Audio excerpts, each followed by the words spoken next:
तो मैं बात कर रहा था, अपन कमर्शियल सेल की बात करते हैं ना, कमर्शियल सेल जो होते हैं, अभी ना कमर्शियल सेल्स जो होते हैं वो दो टाइप से पढ़ने होते हैं, उनको एक प्राइमरी सेल्स और सेकेंडरी सेल्स होते हैं। तो 1 मिनट रुकना है। सेकेंडरी सेल्स, ठीक है। तो प्राइमरी और सेकेंडरी सेल्स में अपन क्या करेंगे ना, प्राइमरी सेल्स में, प्राइमरी सेल्स जिनकी डेफिनेट लाइफ हो, है ना, और उनकी डेफिनेट लाइफ नहीं होगी, इनडेफिनेट लाइफ होगी, है ना, लाइफ। तो प्राइमरी सेल्स में जो मतलब कैनॉट बी रीयूज्ड और रिचार्ज, ये रिचार्ज हो जाएंगे। बाकी आप स्कूल के लिए मतलब उनको ना डिफरेंस थोड़ा सा इलैबोरेट करके और लिखना, ठीक है ना। मैं स्कूल के हिसाब से नहीं बता रहा, अपन शॉर्ट में देख लेते हैं, बाकी स्कूल के हिसाब से आप लिखोगे और इलैबोरेट करके।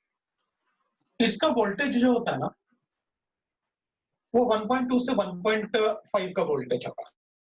इसका भी वोल्टेज उतना ही होगा, 1.2 का वोल्टेज। अगर वोल्टेज आउटपुट चाहिए तो हम 2 सेल लगा देंगे, ठीक है ना। तो इसमें ना एक एग्जांपल होता है, अपन लिखेंगे लेक्लांची सेल, लेक्लांची सेल है।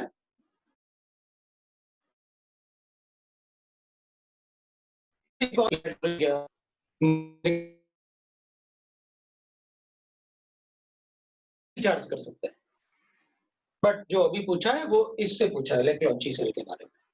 अभी लेक्लांची सेल के बारे में मैं इसको डिस्कस नहीं करूंगा, इसको अपन जब डाउट डिस्कस करेंगे तब डिस्कस करेंगे, ठीक है ना। लेक्लांची सेल जो होता है, जैसे अपन रिमोट में सेल डालते हैं ना जो वाला, वो लेक्लांची सेल होता है, तो अपन उसको ड्राई सेल बोलते हैं। क्या बोलेंगे अपन, ड्राई सेल।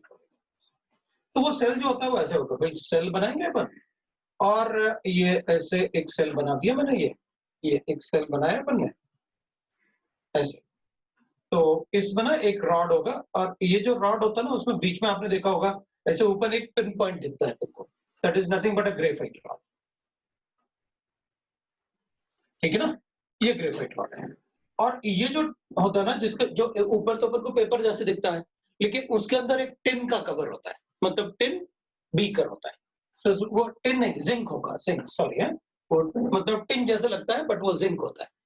और वो जिंक का मतलब यहाँ पर एक कंटेनर जैसे बनेगा, और उसमें अपन क्या करते हैं, इसके अराउंड भर देते हैं, यहाँ पर इसके अराउंड अपन MnO2 भरते हैं, इसको अपन भरते हैं MnO2। तो यहाँ पर जो होगा ये वाला पार्ट, ये वाले पार्ट में अपन क्या करेंगे, MnO2 डाल देंगे, इधर MnO2 होगा और इसमें NH4Cl होगा, ये होता है। अब अपन क्या करेंगे, ठीक है, ये तो अपन ने सेल बना लिया। अब इसमें अपन को लिखना होगा जो पार्ट अपन को चाहिए। स्कूल में अपन को एक तो ये ड्रॉ करके दिखाना होगा, और दूसरा अपन को सेल रिएक्शन लिखना होगा, एक तो एनोड, दूसरा कैथोड। तो अपन सेल कोई भी पढ़े, कितने भी सेल्स, एनोड हमेशा मेटल हो, एनोड हमेशा मेटल हो। तो एनोड पे क्या होगा, लॉस ऑफ इलेक्ट्रॉन, मतलब अपन ऐसे लिखने वाले, ये एनोड रिएक्शन। और कैथोड रिएक्शन तो अपन कहेंगे भाई कैथोड रिएक्शन जो होगा ना, वो MnO2 का होगा। इसमें MnO2 का क्या होता है, इसका ऑक्सीडेशन होता है, MnO2 का रिडक्शन होता है, ठीक है भाई। MnO2 को ये +4 में, मुझे इसको रिड्यूस करना होता है +2 में, तो +3 में। तो अगर मैं इसको +3 में कन्वर्ट, रिडक्शन ना, गेन ऑफ इलेक्ट्रॉन होगा ना, तो अपन कहेंगे ठीक है भाई, +3 में कन्वर्ट करना है, तो लो भाई कर दिया +3 में कन्वर्ट। अब जब +3 में कन्वर्ट करेंगे तो इसका कंपाउंड अपन ऐसे, या तो आप इसको Mn2O3 लिखो, लेकिन मोस्टली जो बुक्स में लिखा होता है ना, वो बुक्स में ऐसे लिखा होता है, ऐसे लिखा होता है, कोई फर्क नहीं पड़ता तुमको, हमें क्या फर्क पड़ेगा। ये लो भाई, हमने तो कहा ये NH4Cl मतलब मीडियम एसिडिक हो गया, और अपन क्या करेंगे, इसको मीडियम एसिडिक लेके इसको ऐसे बना देते हैं, प्लस अमोनिया लिबरेट हो जाएगा। ट्वाइस ऑफ अमोनिया क्या कर दिया अपन ने, लिबरेट कर दिया। अब इससे दो Cl नेगेटिव भी तो बनेंगे। हाँ, तो दो Cl नेगेटिव बनेंगे तो मैं ZnCl2 बना दूंगा ना। ये ओवरऑल रिएक्शन लिखूंगा मैं यहाँ पर। ये मेरे लिए दोनों को ऐड करो तो ओवरऑल रिएक्शन आ जाएगा। कैसे भाई, जिंक है प्लस MnO2 है plus twice of NH4Cl gets converted into, ये ट्वाइस ऑफ NH4Cl जो होगा that will get converted into, एक तो अपन इसके दो Cl जो है ना और Zn, इसको ZnCl2 बना देते हैं प्लस MnOOH बना लेते हैं और प्लस ट्वाइस ऑफ अमोनिया बना देते हैं। ये लो भाई, ये हो गया रिएक्शन। इसका मतलब है जो सेल, जब सेल यूज होगा, ये जो रिमोट में सेल है, अगर वो यूज होगा तो अमोनिया लिबरेट होगा। हाँ बिल्कुल। अच्छा, तो ठीक है। अब इस सेल में क्या होता है, जो MnO2 है वो तो कैथोड जैसे यूज कर रहे हैं। NH4Cl is electrolyte, NH4Cl is electrolyte, लिख दिया भाई ये इलेक्ट्रोलाइट, मतलब electrolyte is acidic in nature. बिल्कुल, NH4Cl is a weak acidic salt. ठीक है, अब अपन कहेंगे और क्या इसमें होता है। अब इसमें अपन थोड़ा सा एनाइड्रोन भी डालते हैं। ये क्या होता है भाई, एनाइड्रोन। तो अपन कहेंगे एनाइड्रोन जो कंपाउंड होता है ना, तुमने पहले पढ़ा हुआ है 11th क्लास में, ये एनाइड्रोन ये होता है MgCl4। तो जो एनाइड्रोन होता है ना उसमें, दैट इज MgCl4, तो अपन इसको अज्यूम करते हैं MgCl4 को, दैट इज, इसको अपन एनाइड्रोन बोलते हैं। तो MgCl4 जो होता है वो डिहाइड्रेटिंग एजेंट जैसे होता है। मतलब अगर ये कोई मॉइस्चर वगैरह इसमें चला जाए तो ये सारे के सारे ड्राइड फॉर्म में रहेंगे। यूज्ड एज डीपोलराइजर, मतलब इनको पोलराइज नहीं होने देगा। पोलराइजर और moisture absorbent, moisture absorbent. But इस सेल में बस एक ड्रॉबैक होता है, ये डीपोलराइजर जैसे या फिर मॉइस्चर एब्सॉर्बेंट जैसे बोल सकते हैं। वो MgCl4 उल्टो है, Cl4 जो होता है जैसे HClO4 होता है, तो ClO4 में -1 चार्ज होता है, नहीं होता है। अब अपन क्या करेंगे, इसमें एक प्रॉब्लम होता है। जिंक जो है वो एसिड सॉल्यूशन से हाइड्रोजन लिबरेट कर सकता है, मतलब सॉल्यूशन से H+ आयन को डिस्प्लेस कर सकता है। और ये एसिड इलेक्ट्रोलाइट डायरेक्टली जिंक के कांटेक्ट में होता है। तो अगर हम इस सेल को यूज नहीं भी करेंगे,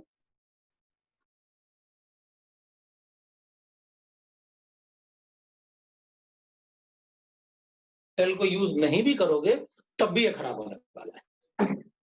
इसलिए अपन ये नहीं बोल सकते चलो नया सेल लेके आते हैं और रख लेते हैं घर में। नहीं, आप नहीं कर सकते, क्योंकि वो फिर भी वो खराब होता रहेगा, मतलब उसकी डेफिनेट लाइफ ही रहेगी।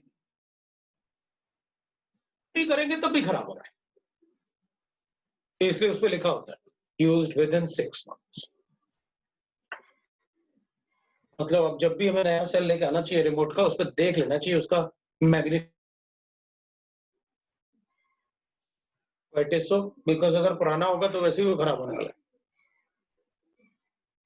ठीक, ये पार्ट आपको स्कूल में बोल सकते हैं लिखने के लिए, that is the role of MnO2, it is oxidising agent. +4 है, +3 में कन्वर्ट किया आपने, दैट इज। इसको अपन को वैसे भी अपन को पता था। आप इसमें क्या करते, अगर नहीं भी लिखते तो भी आपको पता था कि आप इलेक्ट्रॉन, इसमें एक इलेक्ट्रॉन अगर ऐड करोगे तो ऑब्वियस सी बात है 2 से तो मल्टीप्लाई करना ही पड़ेगा मुझे, इसलिए अगर आप नहीं भी लिखोगे तब भी मैं 2 से मल्टीप्लाई करने वाला हूं। क्वाइट इज सो, क्योंकि इलेक्ट्रॉन, इसमें 2 इलेक्ट्रॉन लिबरेट हुए, इसमें 1 इलेक्ट्रॉन गेन हुआ। 1 इलेक्ट्रॉन गेन हुआ तभी तो आपने 4 से 3 में कन्वर्ट कर दिया, इलेक्ट्रॉन लिखना भूल गया तो कन्वर्ट कर सकते। सभी सेल्स में एनोड हमेशा मेटल होगा, आप कितना भी सेल पढ़ो। कैथोड में आपको एक दूसरा पार्ट पढ़ना होगा कंपाउंड जैसे, और उसमें इलेक्ट्रोलाइट भी होगा। जैसे नाइकेड सेल होता है, निकल कैडमियम बैटरी, उसमें KOH या फिर NaOH, मतलब बेस होता है electrolyte. Most of the cell में बेस होता है इलेक्ट्रोलाइट, इसमें एसिड होता है इलेक्ट्रोलाइट, क्योंकि एसिड मेटल को रस्ट करता है, इसलिए जनरली अच्छे सेल्स में, जो थोड़े महंगे सेल्स होंगे अपन उसको ऐसे बोल सकते हैं, उनमें बेस इलेक्ट्रोलाइट होता है। ठीक है ना? चलो अब ये वाला पार्ट आप पढ़ के देखोगे, मैं इसको जिस दिन अपन डाउट्स डिस्कस करेंगे उस दिन आपको बताऊंगा। फ्यूल सेल क्या होता है, हाइड्रोकार्बन सेल क्या होता है, ये सब मैं आपको बताऊंगा। तो ये आपका प्राइमरी सेल्स था, मैं इसको हटाने वाला हूं। ठीक है,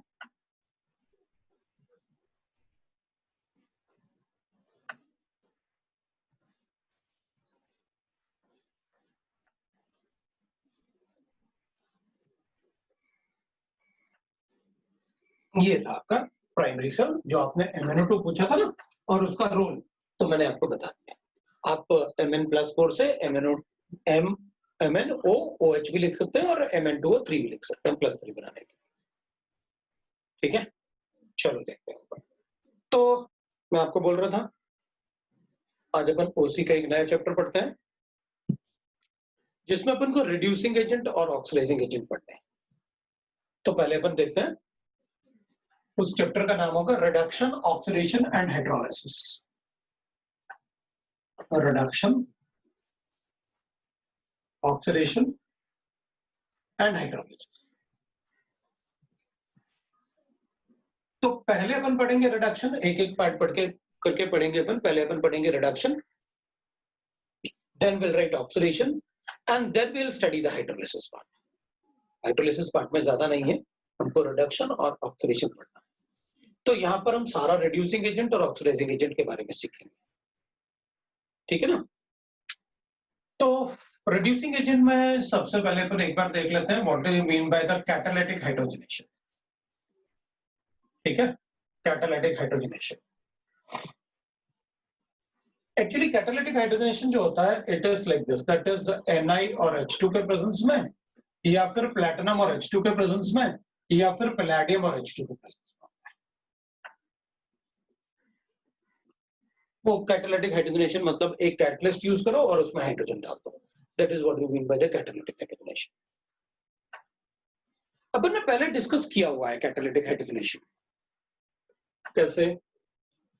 देखो, मैंने पहले आपको बताया, जैसे एग्जांपल लेते हैं अपन कि भाई हमारे पास है CH2 डबल बॉन्ड CH और इसमें H2 ऐड करते हैं और इसमें Na कैटलिस्ट यूज करते हैं, तो ये CH3 और CH3 बनाएगा। अगर ये नहीं भी होगा तब भी बनाएगा, हाइड्रोजन का एडिशन ही तो है, तो अपन कहेंगे तब भी रिएक्शन होगा। NaH2 होगा तब तो निकल होगा, तो और भी अच्छी बात है। तो इसके बगैर विदाउट कैटलिस्ट भी रिएक्शन होता है,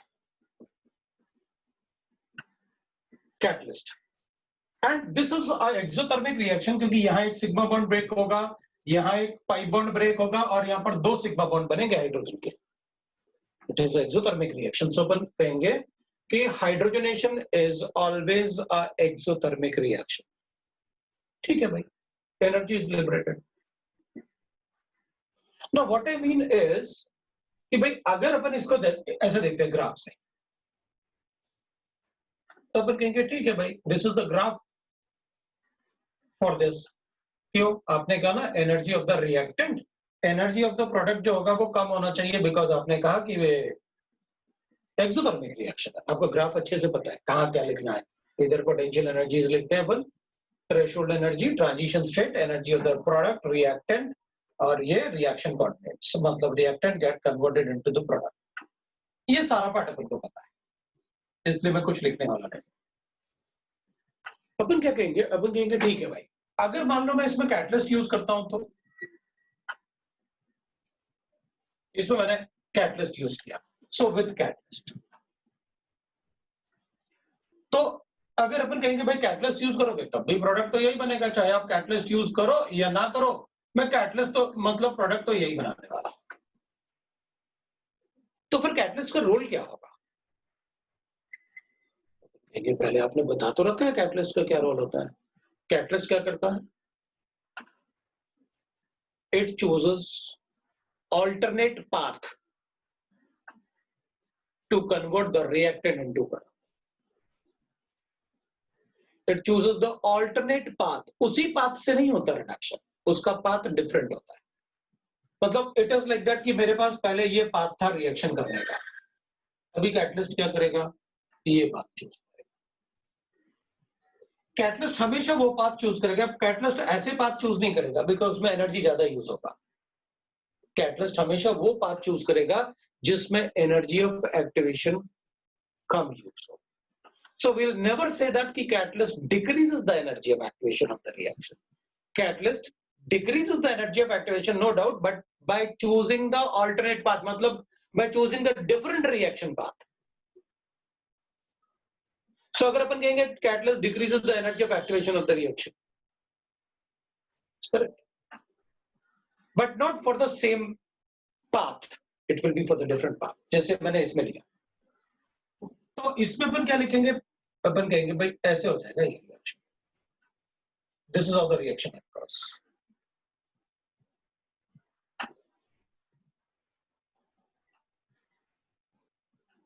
अपन कहेंगे ऐसे हो जाएगा, तो इसने वो पहले एनर्जी ऑफ एक्टिवेशन क्या था, तो अपन कहेंगे पहले एनर्जी ऑफ एक्टिवेशन यहां से यहां था, ये एनर्जी ऑफ एक्टिवेशन था, क्योंकि energy of forward reaction is equal to energy of activation. अब एनर्जी ऑफ एक्टिवेशन क्या है विद द कैटलिस्ट, कैटलिस्ट के साथ ये है energy of activation, it is less, और without catalyst energy of activation is plus, uncatalysed reaction. तो अपन कहेंगे ये अनकैटलाइज्ड रिएक्शन, ये catalysed reaction.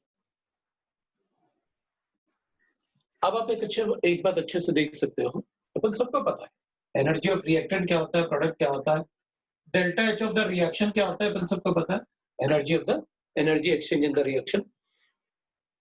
By using the catalyst energy of reactant doesn't change, energy of the product doesn't change, delta H of the reaction doesn't change, delta G of the reaction doesn't change. Then what changes? Energy of activation because of the alternate path. Catalyst का use हमेशा एक step भी हो सकता था, क्योंकि अपन को एक बात पता है जितने पीक्स होंगे ना उतना ही स्टेप्स होता है। मतलब ये वाला रिएक्शन 1 स्टेप रिएक्शन था, ये वाला रिएक्शन 2 स्टेप रिएक्शन हो गया। 2 स्टेप कैसे? क्योंकि पहले मुझे क्या करना पड़ रहा था, पहले मुझे हाइड्रोजन को ब्रेक करके 2 हाइड्रोजन एटम को इसमें ऐड करना पड़ रहा था। अब क्या, अब ये कैटलिस्ट क्या करेगा, हाइड्रोजन को ब्रेक कर देगा पहले, मतलब ये अपन को हाइड्रोजन ब्रेक कर देगा। अब कहेगा भाई ये हाइड्रोजन एटम्स है, इसमें ऐड कर दो। पहले स्टेप में अपन को ये भी ब्रेक करना पड़ रहा था और इधर भी, क्योंकि कैटलिस्ट नहीं था ना इसको ब्रेक करने के लिए। That is the role of catalyst. Catalyst क्या करता है, कुछ पार्ट रिएक्शन में ऐसा होता है जो वो करके दे देता है, तो फिर हमें वहां पर कम एनर्जी यूज करनी होती है, तो एनर्जी ऑफ एक्टिवेशन डिक्रीज हो जाता है। मैं ये नहीं बोल रहा कि कैटलिस्ट हमेशा एनर्जी ऑफ एक्टिवेशन डिक्रीज करे, कुछ कैटलिस्ट ऐसे भी होंगे जो पॉइजनस जैसे होते हैं, उसको अपन कहते हैं पॉइजनस कैटलिस्ट, मतलब वो एनर्जी ऑफ एक्टिवेशन इंक्रीज भी करते हैं। जैसे मान लो अपन को पता है कि भाई H2O2 जो है वो डिकम्पोज होकर H2O में और O2 में कन्वर्ट होता है, अपन चाहते हैं ये डिकम्पोज ना हो, कैटलिस्ट डाल, इट्स नेगेटिव कैटलिस्ट, इसका डिकम्पोजिशन का रेट कम हो जाएगा। कम क्यों हो गया, क्योंकि इसका एनर्जी ऑफ एक्टिवेशन बढ़ गया होगा। अगर एनर्जी ऑफ एक्टिवेशन बढ़ाएगा तो बन गए this is the negative catalyst. But mostly upon catalyst क्यों यूज करते हैं, ताकि रिएक्शन के रेट बढ़ जाए, स्लो भी कर सकते हैं रिएक्शन के रेट। मैं नहीं चाहता कि वो डिकम्पोज, कोई ऐसा पार्ट होता है जैसे हम लॉन्ग ड्यूरेशन तक रखना चाहते हैं, जैसे घर में एक छोटा सा एग्जांपल दे रहा हूँ, डोंट टेक इट अदरवाइज, जैसे अचार को रिस्टोर करके रखना होता है, तो what we do, we use salt in that, तो हमने उसका पीएच चेंज कर, उसका पीएच चेंज हुआ तो खराब नहीं होगा, राइट ना। तो एक तरीके से क्या किया आपने, NaCl कैटलिस्ट बना दिया उसमें, तो अचार में क्या करते हैं, नमक डाल देते, राइट ना, that is behaving as a negative catalyst. ठीक है,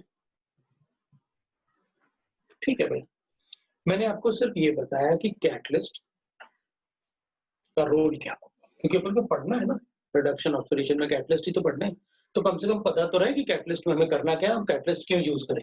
ठीक है ना, this is the negative catalyst for this reaction.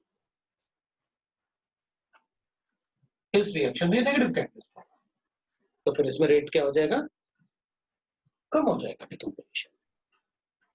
जैसे KClO3 होता है, भाई इसको डिकम्पोज करना पड़ेगा, थोड़ा मुश्किल होगा, डिकम्पोज हो जाएगा, लेकिन अगर अपन इसमें MnO2 ऐड करें, that is a positive catalyst, मतलब रेट इंक्रीजेस। लेकिन अगर कुछ मेंशन नहीं है ना, अगर कुछ मेंशन नहीं है तो अपन यही एज्यूम करते हैं कि कैटलिस्ट यूज ही इसलिए किया होगा कि रेट बढ़ जाए। लेकिन अगर पूछेंगे कि नहीं catalyst always increases the rate of reaction, no it's wrong, also decrease the rate of reaction, ठीक है ना। फिर अपन कहेंगे अब बाकी पार्ट मुझे ऐसे बताने की जरूरत नहीं है, ये एग्जांपल एग्जांपल ऐसे लिख लेता हूं, CH3 CH double bond CH2 H2, इसको Ni कैटलिस्ट में यूज करता हूं मैं, NiH2 लिख लेता हूं मैं, तो H2 तो लिखा ही हुआ है, Ni लिखना है बस, क्योंकि H2 तो अपन यहाँ लिख ही रखा है, तो अपन यहाँ पर लिखेंगे भाई ऐसे CH3 CH2 CH3 plus energy E2। मैं इस पार्ट को नहीं चाहिए।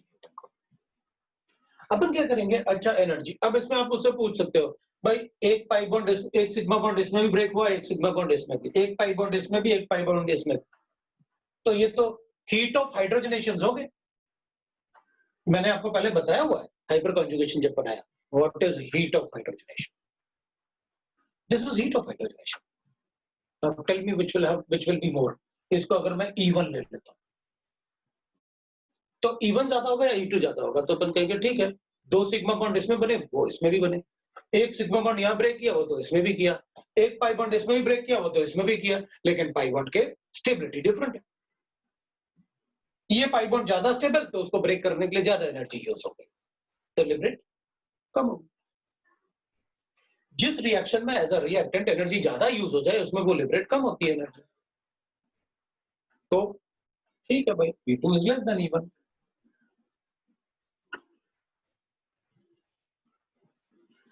बिकॉज stability ना of CH3 CH double bond CH2 is greater than CH2 double bond CH2, ठीक है। तो आप मुझे एल्कीन के स्टेबिलिटी के लिए आपको बताने की जरूरत नहीं है कौन ज्यादा स्टेबल है कौन कम, आपको जीओसी में फैक्टर्स आपने बता रखे हैं, ठीक है। चलो फिर आगे, right, this is about that कि मैंने एक छोटा सा मैकेनिज्म और एनर्जी एक्सचेंज बता दिया। What is heat of hydrogenation, we know that how to tell the heat of hydrogenation. और अब मैं इस पार्ट पर आता हूं, अगर अपन से पूछेंगे एंथैल्पी ऑफ हाइड्रोजनेशन तो अपन कहेंगे ये एक्सोथर्मिक रिएक्शन है, it is the heat of hydrogenation, तो एंथैल्पी ऑफ हाइड्रोजनेशन क्या होगा, तो लिख देंगे, लो भाई ये हीट ऑफ रिएक्शन और एंथैल्पी ऑफ रिएक्शन में अपन को डिफरेंस पता है, तो if E1 is greater than E2 then delta H2 is greater than delta H1, क्योंकि एंथैल्पी पूछोगे तो मुझे डेल्टा H बताना पड़ेगा, ठीक है। अब बात करते हैं अपन रिडक्शन,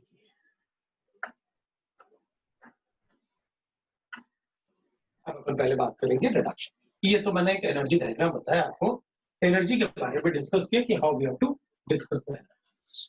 तो पहले अपन बात करते हैं reduction.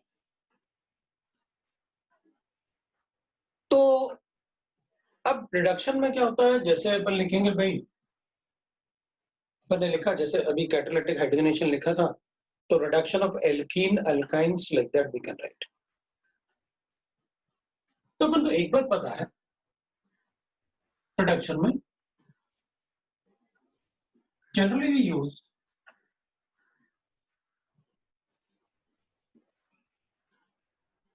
heterogeneous catalyst, heterogeneous catalyst for reduction।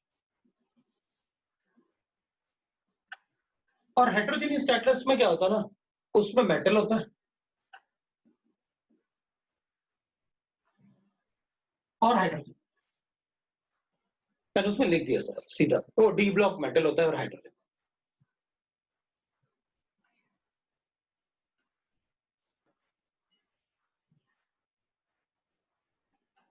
But for homogeneous reduction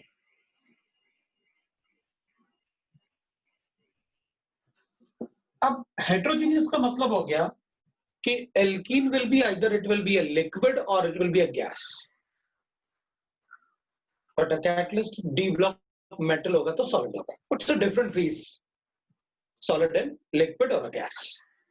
तो हेट्रोजीनियस हो गया. अगर दोनों ही लिक्विड है तो होमोजीनियस हो गया, दोनों ही गैस है तो होमोजीनियस हो गया. That is what we mean by the heterogeneous and homogeneous catalyst. तो अगर homogeneous reduction की बात करेंगे तो it is carried out in Wilkinson catalyst. Wilkinson catalyst. वो अपन Wilkinson catalyst में करते हैं, right? Wilkinson catalyst होता है triphenyl phosphorus rhenium, that is the rhenium chloride. Triphenyl phosphorus rhenium chloride ये होता है.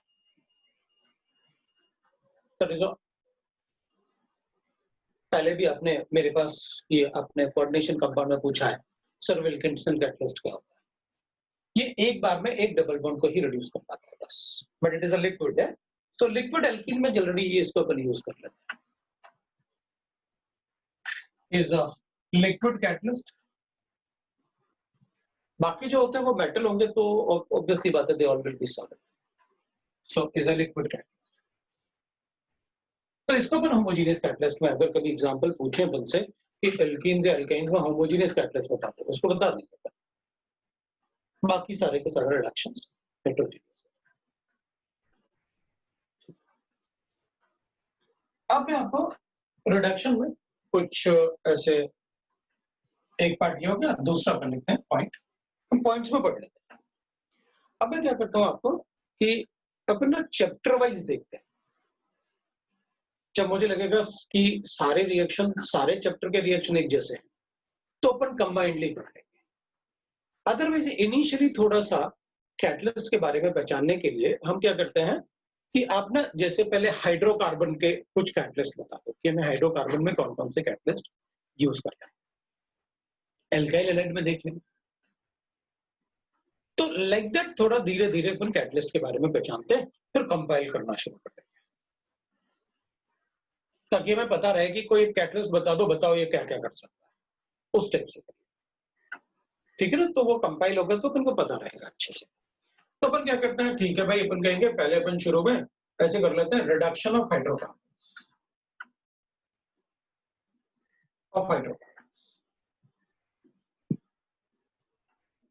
ठीक है. अभी एल्केन में तो सारी सिग्मा बॉन्ड है, तो अगर मुझे एल्कीन्स का रिडक्शन करना है, मतलब मेरे पास ऐसे लिखना, तो अपन को पता है भाई NiH2 लिखो, रिडक्शन हो जाएगा. लो भाई हो गया. या फिर आप ऐसे लिखो तब भी रिडक्शन हो जाएगा. तब भी मैं लिख दूंगा NiH2 लिखो. अच्छा, जहां अपन NiH2 लिखेंगे ना, तो मतलब आप कैटालिटिक हाइड्रोजनेशन की बात कर रहे हो. हाइड्रोजनेशन. और कैटालिटिक हाइड्रोजनेशन में अपन क्या करेंगे, we will use catalytic hydrogenation में NiH2 यूज करेंगे, या फिर अपन प्लेटिनम H2 यूज करेंगे, या फिर अपन पैलेडियम H2 यूज करेंगे.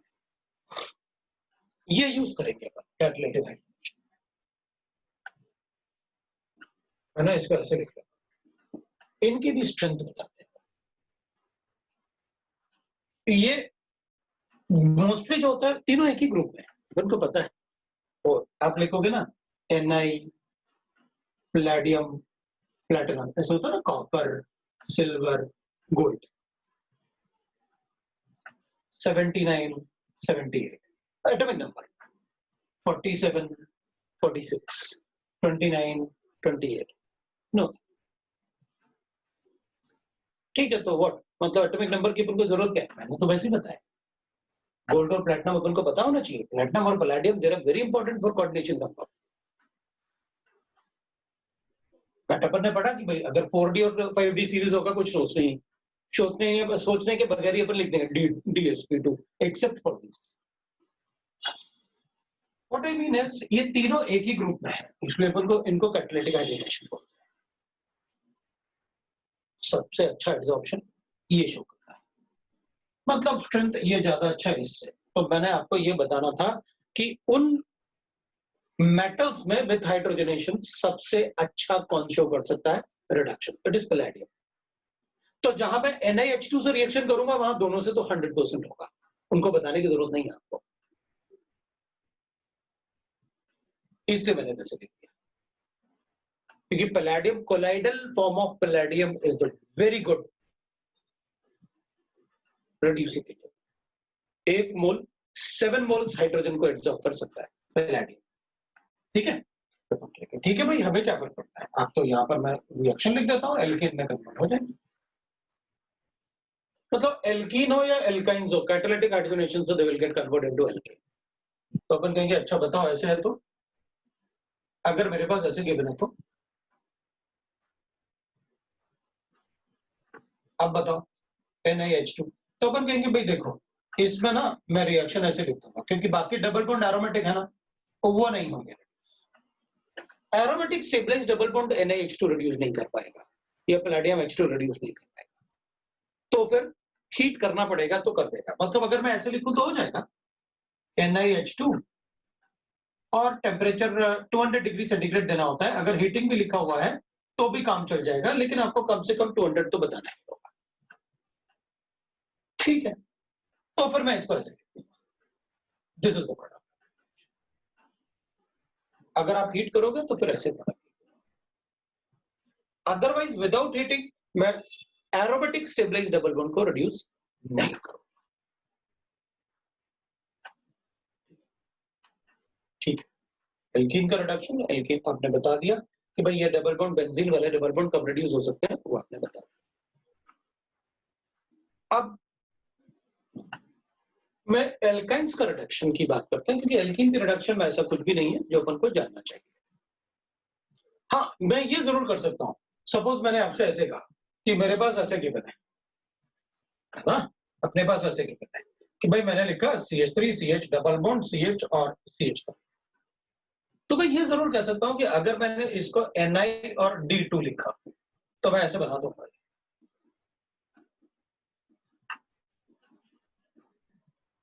ये बच्चा है। तो फायदा क्या, भाई उसमें हाइड्रोजन ऐड कर रहे थे आप, 4 हाइड्रोजन ऐड किए थे या हाइड्रोजन ऐड कर रहे थे उनपे, अब आपने डी ऐड कर दिए, पता डी ऐड करने से क्या होगा, इसको अपन मीजो कंपाउंड बोल सकते हैं, क्योंकि ये दोनों डी एक ही तरफ से, इसमें सिन एडिशन होता है। कैटालिटिक हाइड्रोजनेशन में ही सिन एडिशन होता है, कैटालिटिक हाइड्रोजनेशन में ही सिन एडिशन होता है, दोनों एक ही तरफ से ऐड होंगे, तो ठीक है भाई। अगर ये सिस लिखोगे तो बता दूंगा, और ट्रांस लिखोगे तो बता दूंगा, मतलब मैं ऐसे लिख सकता हूं। उनसे कहा गया कि अच्छा बताओ इसमें क्या प्रोडक्ट बनेगा, तो बता देंगे भाई देखो, उनको कहा गया कि मेरे पास ऐसे एग्जांपल है कि, और उनसे कहा गया कि मेरे पास ऐसे नहीं, बताओ इसमें प्रोडक्ट क्या बनेगा,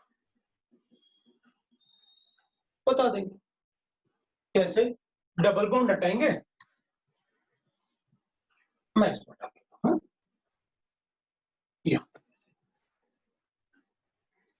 एक बार अपने पास सिस है और एक बार अपने पास ट्रांस है।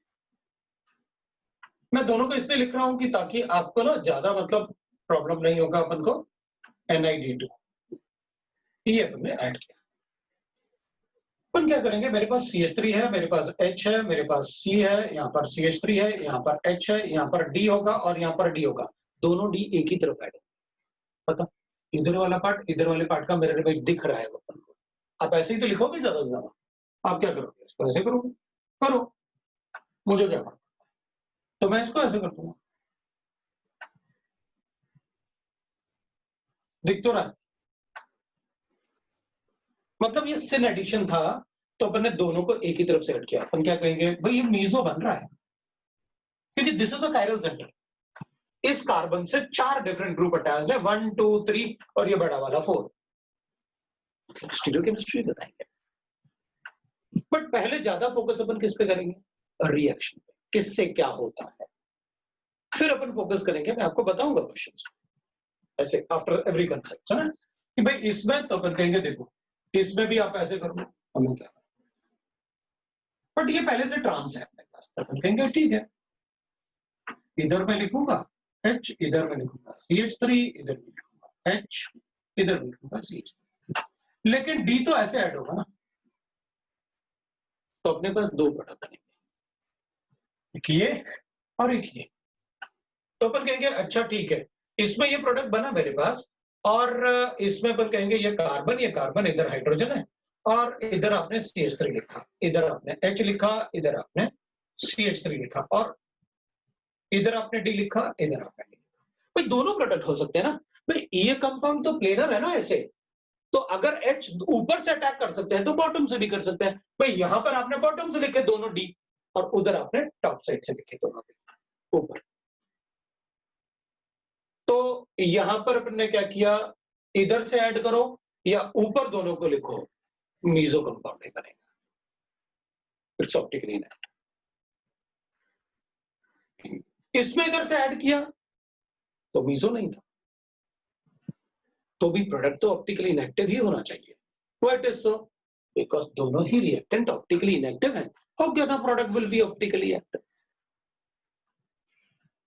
तो अपन बताते हैं, अपन को पता होता है इवन दो प्रोडक्ट में कायरल सेंटर है, अगर दोनों रिएक्टेंट ऑप्टिकली इनएक्टिव है तो प्रोडक्ट को ऑप्टिकली इनएक्टिव बताओ, रीजन अपन बाद में डिसाइड करेंगे कि क्या रीजन है। ठीक है, ये अपने पास कैटालिटिक हाइड्रोजनेशन के लिए अपन ने बताया। सिन एडिशन के लिए कोई भी ये वाले मेटल कोई भी चलेंगे, 3D metals, D block metals, कोई भी मेटल नहीं, डी ब्लॉक मेटल्स जिनमें एम्प्टी डी ऑर्बिटल होगा, वो अभी मैकेनिज्म पे आने वाले हैं ना, इसके बाद मैकेनिज्म पे ही आने वाला हूं, इसके बाद अपन इसका मैकेनिज्म देखने वाले हैं, हाउ इट हैपेंस, क्योंकि उससे अपना एक क्वेश्चन जरूर आएगा एग्जाम, एक क्वेश्चन तो 100%, इसके बाद जो अपन पॉइंट पढ़ने वाले ना उसमें अपन से एक पॉइंट तो एक क्वेश्चन तो जरूर सॉल्व होगा, उसके बगैर वो क्वेश्चन सॉल्व नहीं हो पाएगा कोई भी। तो अपन चेक करते हैं भाई, ठीक है, अपन को ये भी पता चल गया कौन सा अच्छा रिड्यूसिंग एजेंट है, कौन सा अच्छा रिड्यूसिंग एजेंट नहीं है, बुरा तो नहीं बोल सकते अपन, लेकिन तो we are able to tell भाई ये दोनों रेसिमिक मिक्सचर है।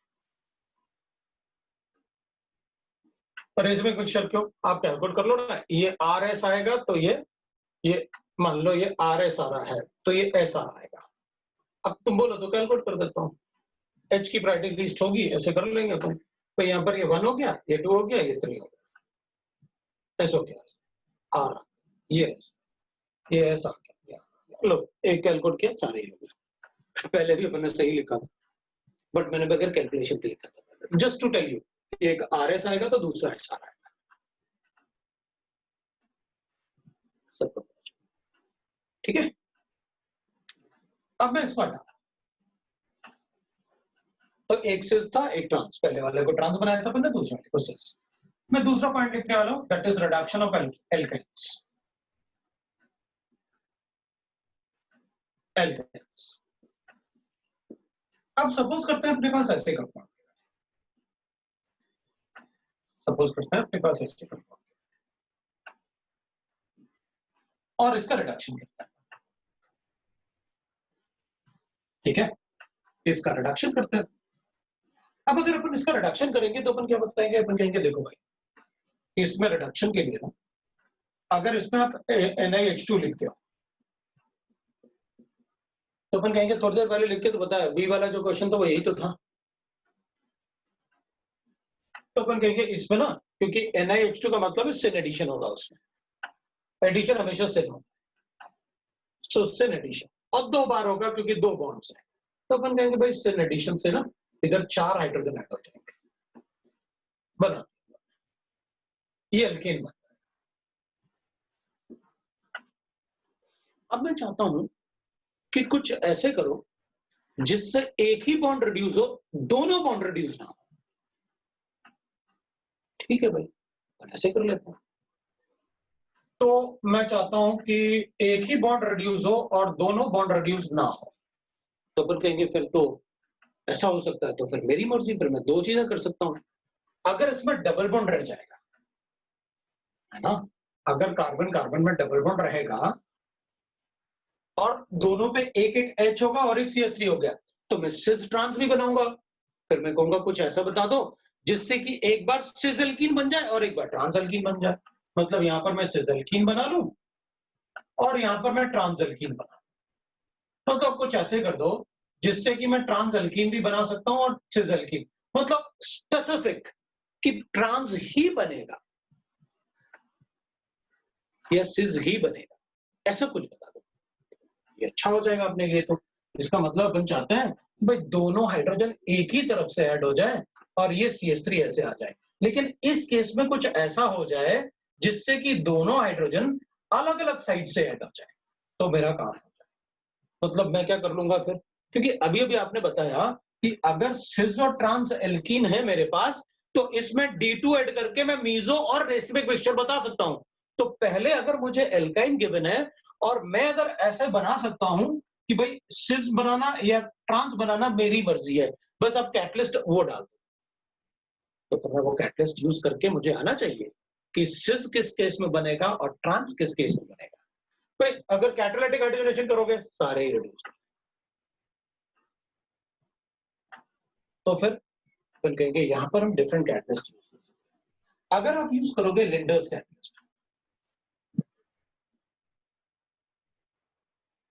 तो फिर अपन को सिस एल्कीन मिलेगा। अगर अपन यूज करेंगे रोजनमंड कैटलिस्ट,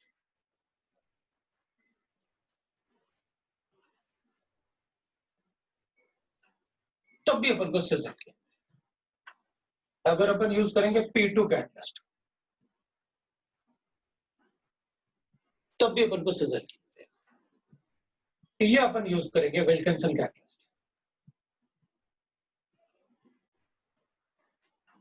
तब भी अपन को सिस एल्कीन मिलेगा। दीज आर द 4 रिएक्शंस जिसमें अपन को सिस एल्कीन मिलेगा। तो ट्रांस ट्रांस अपन को एक ही केस में मिल सकता है, metal in liquid ammonia. Metal in liquid ammonia, अच्छा ये तो मतलब पढ़ा हुआ है हमने क्या, ये लिथियम या फिर सोडियम या फिर पोटेशियम। और अपन सबको पता है कि अगर आप लिथियम सोडियम पोटेशियम मतलब अल्कली मेटल को लिक्विड अमोनिया में ऐड करो तो ब्लू कलर सोल्यूशन बनेगा and the solution will be paramagnetic in nature. Concentration बढ़ेगा तो कॉपर कलर में कन्वर्ट होगा due to formation of clusters और पैरामैग्नेटिक कैरेक्टर कम होना शुरू हो जाएगा बट इलेक्ट्रिकल कंडक्टिविटी बढ़ जाए। सारा पार्ट अपन ने डिस्कस किया, राइट? तो ठीक है, अगर मेटल एंड लिक्विड अमोनिया है तो मैं ट्रांस एल्कीन बना लूंगा। अब अपने पास है कि भाई ये लिंडर्स कैटलिस्ट होता क्या है, पहले तो ये बता दो, लिख लेते हैं भाई। लिंडर्स कैटलिस्ट होता है, सेपरेटली लिख सकते हो इसके ऐसे ना कि व्हाट इज लिंडर्स कैटलिस्ट। तो लिंडर्स कैटलिस्ट होता है पैलेडियम, उसके पास उसमें ना पहले अपन क्या करेंगे कि कैल्शियम कार्बोनेट का पाउडर ले लेंगे, कैल्शियम कार्बोनेट पाउडर ले लेंगे और उसमें मिक्स कर देंगे पैलेडियम, मतलब उसमें कोटिंग कर देंगे पैलेडियम, फिर उसमें हाइड्रोजन ऐड कर देंगे तो हाइड्रोजन ना पैलेडियम पे एब्जॉर्ब हो जाएगा और इसमें हाइड्रोजन का एब्जॉर्प्शन कम हो इसलिए लिखेंगे अपन एंड पॉइजन विथ। मतलब अपन क्या करेंगे, कैटलिस्ट का नेगेटिव एक्टिविटी बढ़ा देंगे। क्यूनोलिन सल्फर, क्यूनोलिन नहीं खाते, मतलब आप क्या करोगे पाउडर्ड कैल्शियम कार्बोनेट पे कोटिंग करोगे किसकी, पैलेडियम की, और फिर क्या करोगे उसमें ना उसको पॉइजन कर देंगे। पॉइजन करने का मतलब होता है नेगेटिव कैटलिस्ट बना दो, मतलब कैटालिटिक एक्टिविटी को कम कर दो। आप कैटलिस्ट को पॉइजन कर रहे हो, कैटलिस्ट को पॉइजन करोगे तो रेट ऑफ रिएक्शन कम हो जाएगा, that is called catalytic poison.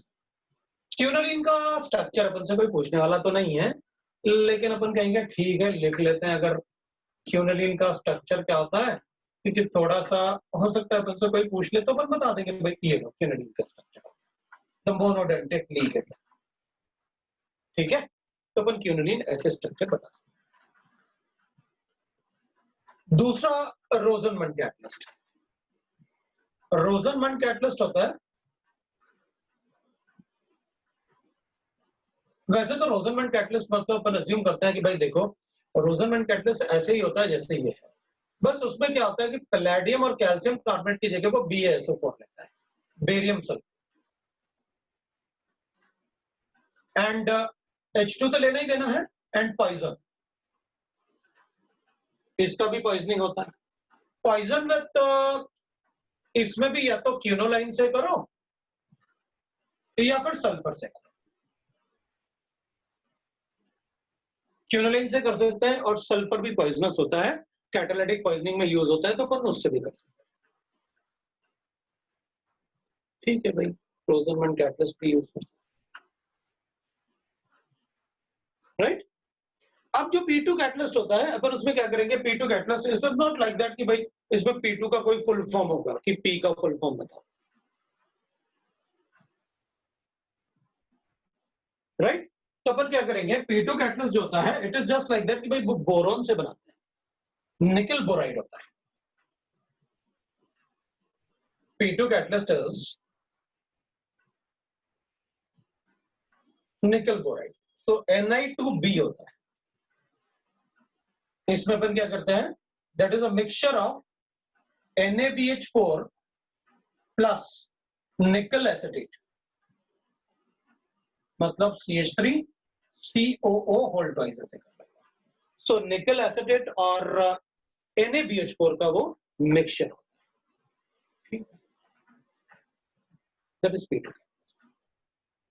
Wilkinson catalyst थोड़ी देर पहले बताया था ना, ये तो होमोजेनियस कैटलिस्ट, ट्राइफेनाइल फास्फोरस डिहेनियम क्लोराइड, तो ठीक है भाई, दैट इज विल्किंसन कैटलिस्ट ना, दैट इज ट्राइफेनाइल फास्फोरस डिहेनियम क्लोराइड, है ना, अभी लिखा था अपन ने PPH3 whole three, that is Wilkinson. ये तो कैटलिस्ट है जो अपन ने लिखा हुआ है, लेकिन अपन को मोस्टली क्या मिलेगा, ऐसे लिखा हुआ है लिंडर्स कैटलिस्ट से रिएक्ट करना है, ये भी लिख सकते हैं कि ये दोनों प्रेजेंट है और H2 प्रेजेंट है। अगर पॉइजन नहीं करोगे तो फिर उसका रिएक्टिविटी कम नहीं कर पाएंगे, करेक्ट ना। तो अपन को पता है कि भाई कैटलिस्ट में अगर हम ये कैटलिस्ट यूज करेंगे तो इट विल बी व्हाट, फिर अपन बता सकते हैं कि हम एल्कीन को यहां तक स्टॉप कर सकते हैं। अब एक बात मैंने आपको पहले भी बताया, again I am repeating, S block metal and aluminium, copper and zinc are source of electron.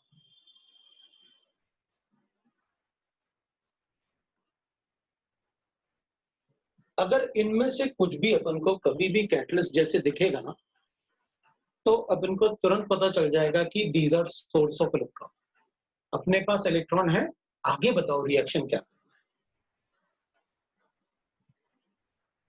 ठीक है, they are source of electron.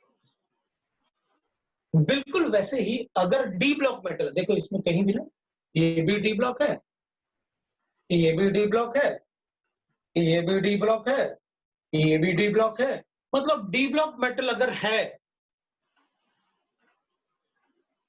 तो due to presence of empty D orbital we use their surface to carry out the reaction, मतलब वो indirectly अपन को surface chemistry की बात करते हैं।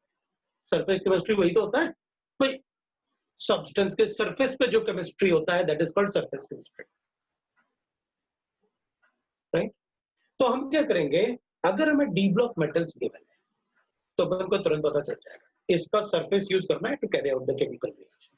व्हाई इट इज सो, क्योंकि इसमें सरफेस में एम्प्टी डी ऑर्बिटल होगा, ये दूसरे मॉलिक्यूल को ना इंडिविजुअल एटम जैसे ब्रेक करके एब्जॉर्ब कर लेगा, फिर उनको अपन आराम से निकाल, बिल्कुल वैसे ही जैसे मैंने ये बताया देयर सोर्स ऑफ इलेक्ट्रॉन, वैसे ही अपन कहेंगे the D block metals are used as heterogeneous characters and they use their surface to carry out the reaction.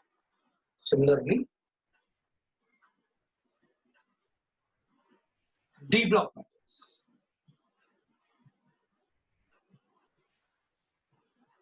metal are used as heterogeneous catalysts and the chemical reactions are carried out on their surface. Chemical reactions are carried on their surface. और उनके surface पे क्यों होता है chemical reaction? को पता है, because they have empty d orbitals. Shubh carry out on their surface. ये दोनों पार्ट हमेशा आपके दिमाग में होने चाहिए. मैं आगे अब पूरा केमिस्ट्री में ये पार्ट बताता हूँ.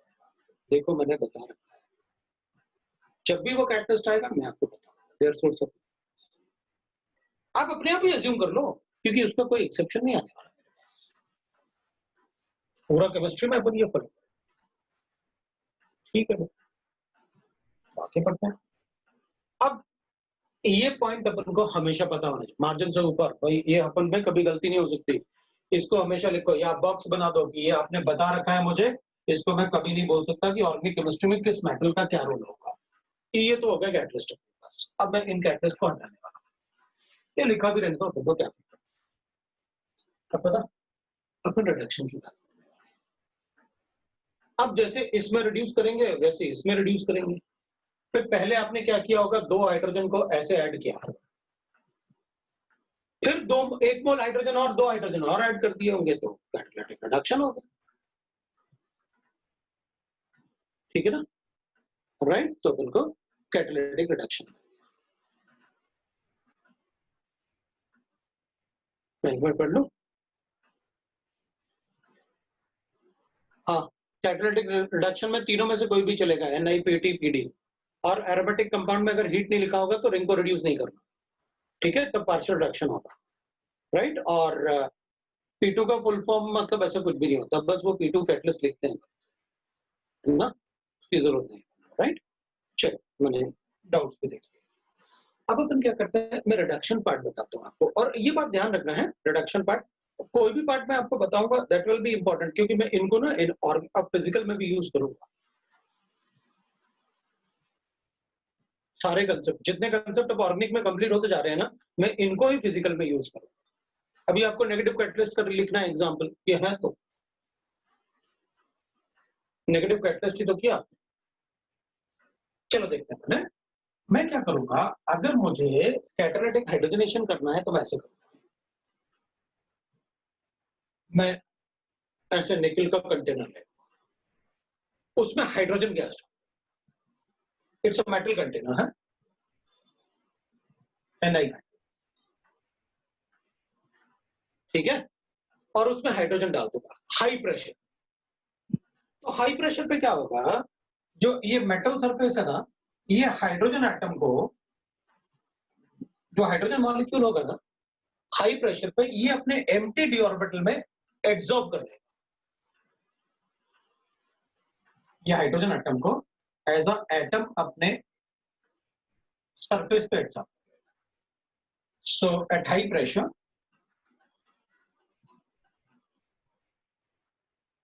the H atom तो रेडिकल जैसे ही होगा, is adsorbed on surface of metal. तो हाई प्रेशर पे फिर क्या करेंगे, वो सरफेस ऑफ मेटल पे उसको एब्सॉर्ब करवा देंगे. प्रेशर हाई है तो वो चिपक जाएंगे वॉल्स पे. अभी वॉल्स पे चिपक जाएंगे तो उसके बाद अपन उसमें पंप इन करेंगे क्या, एल्कीन्स और एल्काइन्स. जब हम इसको ऐड करेंगे ना तो इट विल बी लाइक. इसके बाद पाई बॉन्ड है जो कि वीक बॉन्ड्स है. तो ये क्या करेगा पाई बॉन्ड, क्योंकि इनके पास इलेक्ट्रॉन होंगे ना एक एक, और ये कार्बन इलेक्ट्रोनेगेटिव होंगे तो इनकी इलेक्ट्रॉन एफिनिटी होगी। अगर इनकी इलेक्ट्रॉन एफिनिटी होगी तो ये इसको अट्रैक्ट करेंगे तो ट्रांजिशन स्टेट बनेगा। It will form a transition state. ये बॉन्ड ब्रेक हो रहा होगा और ये बॉन्ड बन रहा होगा, या हाइड्रोजन गैस एब्जॉर्ब था सरफेस। तो जब अपन इसे थोड़ा सा हीट करेंगे ना, थोड़ा सा, तो ये क्या होगा, ये यहां से डी अब्सॉर्ब हो जाएंगे, और डी अब्सॉर्ब होने के बाद क्या करेंगे, ये इसमें एक ही तरफ से दोनों हाइड्रोजन ऐड हो जाएंगे एंड वी गेट सीजर। ये हाइड्रोजन एक ही तरफ से ऐड हो जाएंगे तो CH3 ऊपर की तरफ चले जाएंगे और हाइड्रोजन एक ही तरफ आ जाएंगे। That's why we get seizure. That's why I told you that कि अगर आप डी ब्लॉक मेटल यूज करोगे तो उनके सरफेस पर रिएक्शन होगा, उनके सरफेस पर रिएक्शन होगा तो पहले हाइड्रोजन उनके सरफेस पे स्टिक होगा, फिर अपन एल्कीन या एल्काइन ऐड करेंगे तो उसमें उसका addition. That is how it है। एडिशन जो होता है वो पाई बॉन्ड्स में, मतलब एक पाई बॉन्ड अपन ने ऐसे बना, एडिशन जो होता है वो पाई बॉन्ड्स में होता है। तो अपन क्या करेंगे, अपन कहेंगे देखो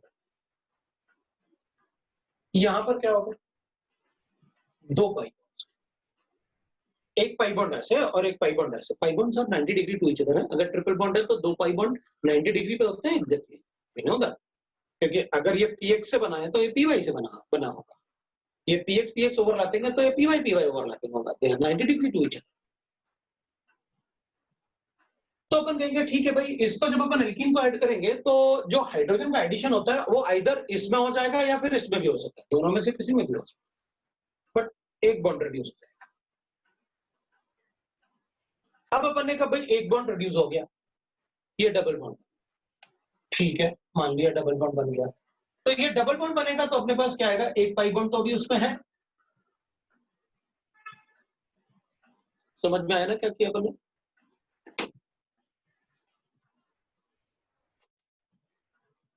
मेटल का सरफेस लिया, उस पे हाइड्रोजन को एब्जॉर्ब करवा लिया, हाई प्रेशर लगाया ना तो सरफेस पे स्टिक हो गया हाइड्रोजन।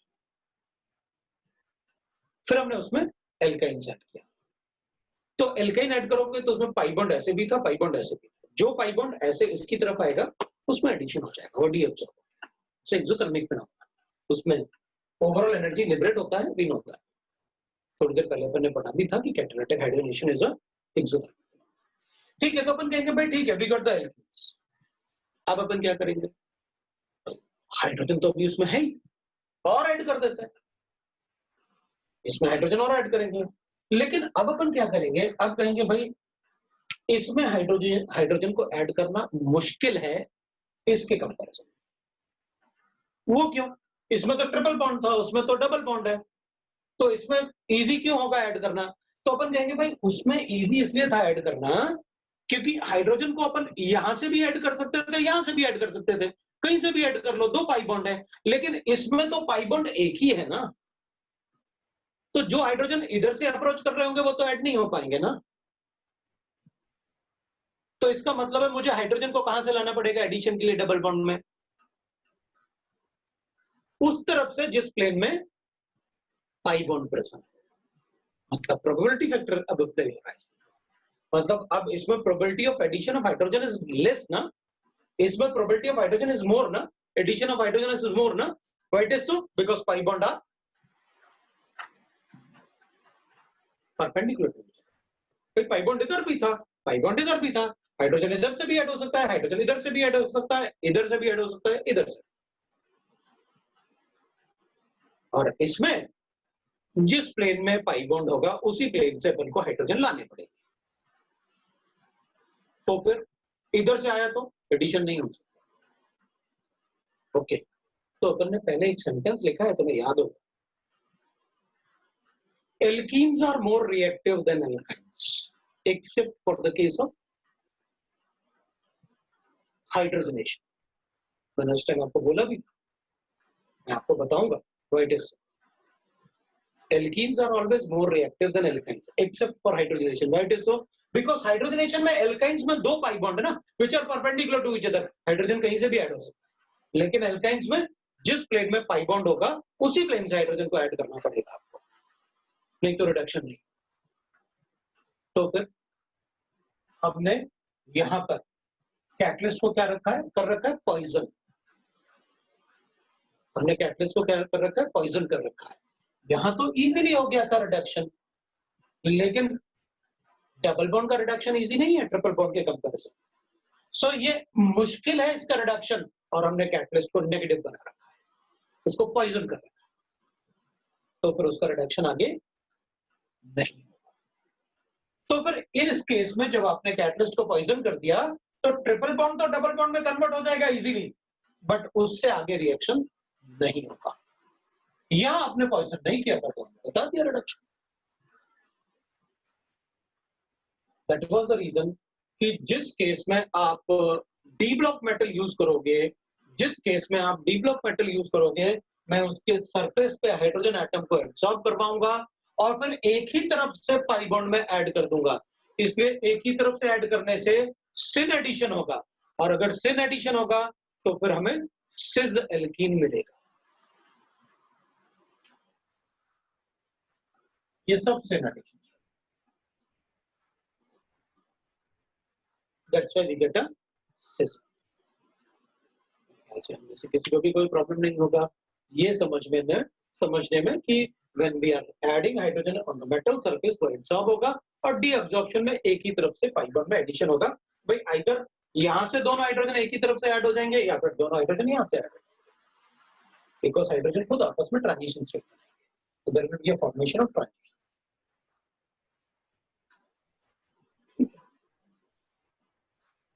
ओके, मान चलो भाई ठीक है, डबल बॉन्ड फिर सिंगल बॉन्ड में इजीली कन्वर्ट नहीं हो सकता, मान लिया मैंने। और अगर मुझे डी ब्लॉक मेटल देखेगा तो what I have to do, we know. अब अपन कहेंगे ठीक है, अब इसमें तो बताओ मेटल इन लिक्विड अमोनिया क्या होगा। सोल्यूशन को तो अपन बहुत अच्छे से जानते हैं, और metal in liquid ammonia it is a blue colour solution जिसमें reducing power of alkali metal increases. Mostly अपन लिथियम यूज करेंगे, इसकी रिएक्टिविटी कम है, इसका रिड्यूसिंग पावर बहुत ज्यादा हो जाएगा अल्कली में लिक्विड अमोनिया। तो जनरली हम लिथियम इन लिक्विड अमोनिया यूज करते हैं, but you can use sodium in liquid ammonia. मैं नॉट टेलिंग, मैंने लिखा हुआ है वहां पर, you can use potassium in H2 लेते हैं, बट इनकी रिएक्टिविटी बहुत ज्यादा। तो अपन क्या करेंगे, अच्छा ठीक है, तो अपन कहेंगे अभी तो आपने बताया इनका रोल क्या है। अगर ये अपन को गिवन है तो they are source of electrons, okay. तो अगर वो सोर्स ऑफ इलेक्ट्रॉन है तो मैं मैकेनिज्म लिख लेता हूं, भाई alkali metals are source of electron, are source of electron, और इलेक्ट्रॉन का सोर्स होगा तो मैं सोडियम से सोडियम आयन बना लेता हूं, इलेक्ट्रॉन बना, but the blue colour is due to the solvation of electron by liquid ammonia.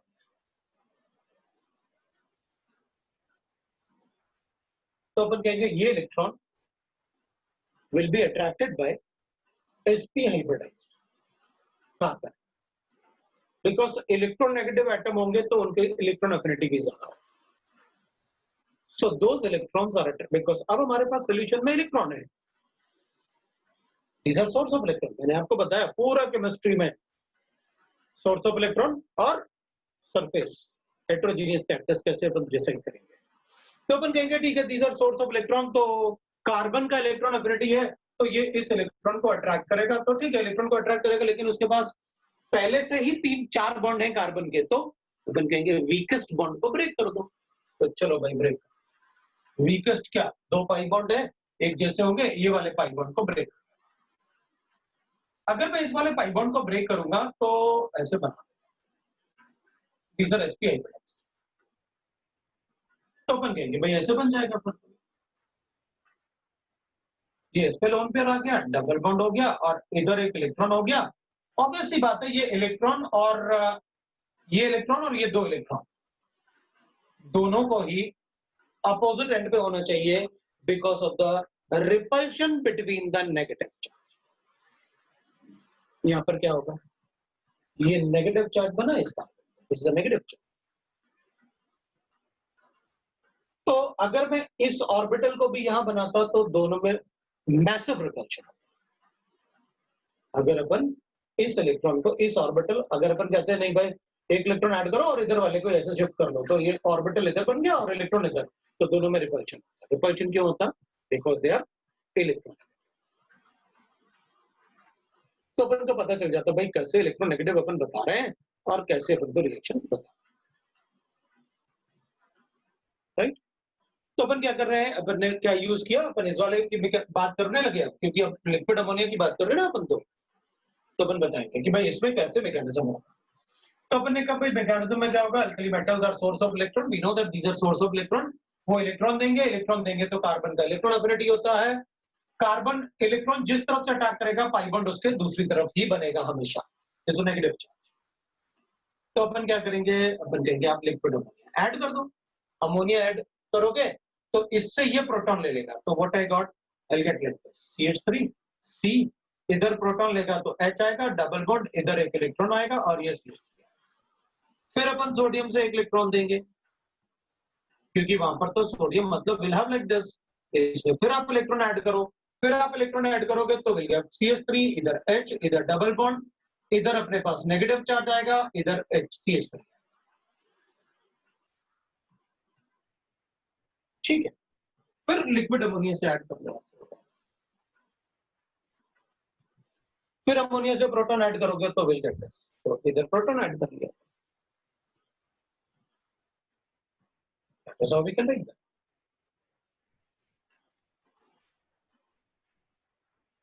So like this we can add, इधर ट्रांस क्यों बनता है, क्योंकि इनिशियली जब इलेक्ट्रॉन अटैक करता है तो जो दो ऑर्बिटल जिनमें इलेक्ट्रॉन होते हैं वो हमेशा अपोजिट होंगे, because the free electron will have maximum repulsion in them, और उनमें मैक्सिमम रिपल्शन होगा तो they always be apart from each other, और 180 से ज्यादा और क्या हो सकता है।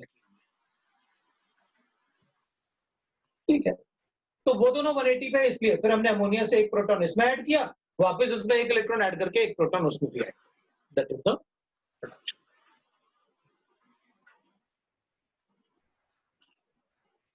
राइट। तो NH3 अपन क्यों लिखे, दूसरा मेटल भी लिख सकते हैं, लिख सकता है दूसरा मेटल, लेकिन NH3 इसलिए because NH3 is having very less polarity, NH bond में पोलैरिटी कम होगी OH बॉन्ड से। अगर अपन कोई OH बॉन्ड वाला में इधर लिखेंगे लिक्विड तो मुश्किल होगा, और liquid ammonia, metal and liquid ammonia, तो S ब्लॉक में अपन ने काफी डिटेल में पढ़ा। This is about the reduction, कि अगर हम जब चाहें ट्रांस एल्कीन बना सकते हैं, जब चाहें सिस एल्कीन बना सकते हैं, तो अपन ऐसे लिख सकते हैं भाई, अगर मुझे ऐसे गिवन है,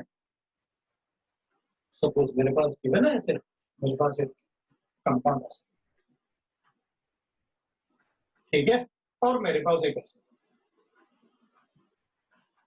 और मुझसे कहा गया भाई ऐड करो आप, NiH2 होगा, D2 होगा, तो बताओ क्या करो। और एक बार मुझसे कहा गया कि भाई मेरे पास पैलेडियम प्लस CaCl3 और इसमें आप D2 ऐड करो, और इसमें लिखा है क्यूनोमेट, तो क्या प्रोडक्ट, और एक बार मेरे पास ऐसे, एक बार अपने पास ऐसे लिखा हुआ है भाई मेरे पास सोडियम है और मैंने लिक्विड ND3 ले लिया, that is isotope, we know that, H और उसको अपन आइसोटोप जैसे, तो यहां पर मैं प्रोडक्ट लिखूंगा ऐसे।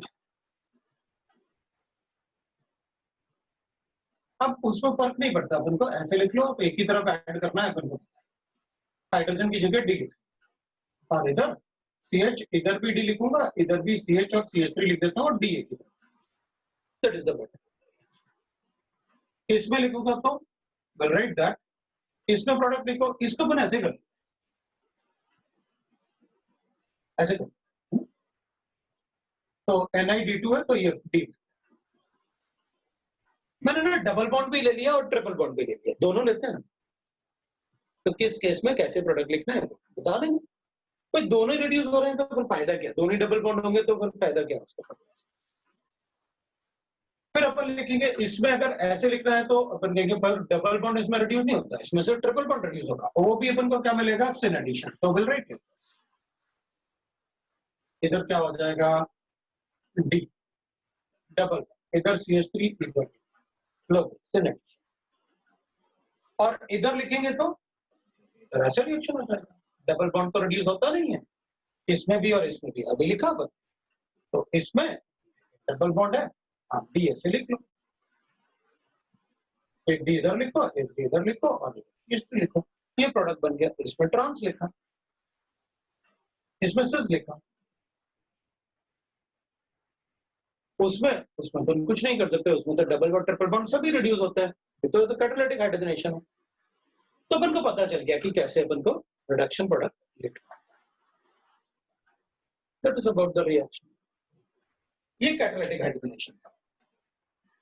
अब लिक्विड अमोनिया में ना, जैसे सोडियम में लिक्विड अमोनिया होता है, तो अपन ने देखा भाई वो ना डबल बॉन्ड को रिड्यूस नहीं कर सकता, लेकिन ट्रिपल बॉन्ड को तो रिड्यूस करता है। लेकिन अगर कॉन्जुगेटेड डबल बॉन्ड्स हैं तो फिर वो डबल बॉन्ड को रिड्यूस करेगा लिक्विड। चलो देखते हैं कैसे। मैं इसको और यहां पर लिखता हूं द थर्ड, मैं थर्ड पॉइंट में लिखने वाला हूं, that is called Birch reduction. Birch reduction में जो कैटलिस्ट यूज होता है, catalyst use not is a name reaction, the catalyst Birch reduction जो होता है उसमें फिर कैटलिस्ट यूज है। द कैटलिस्ट यूज इज, ठीक है ना, जो कैटलिस्ट यूज करेंगे अपन, catalyst used is sodium and liquid ammonia, ये यूज, ठीक। अगर मेरे पास ऐसे गिवन,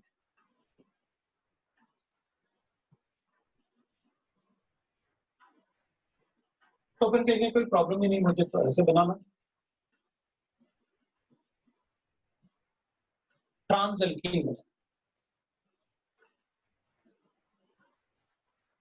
अभी तो बताया।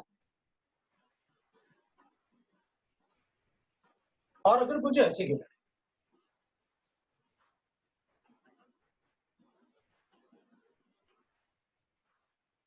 और मैं इसमें सोडियम एंड लिक्विड हूं,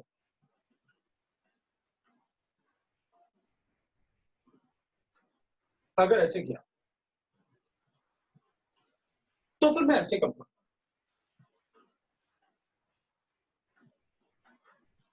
ये product alkenes can not be reduced but conjugated alkenes can be reduced.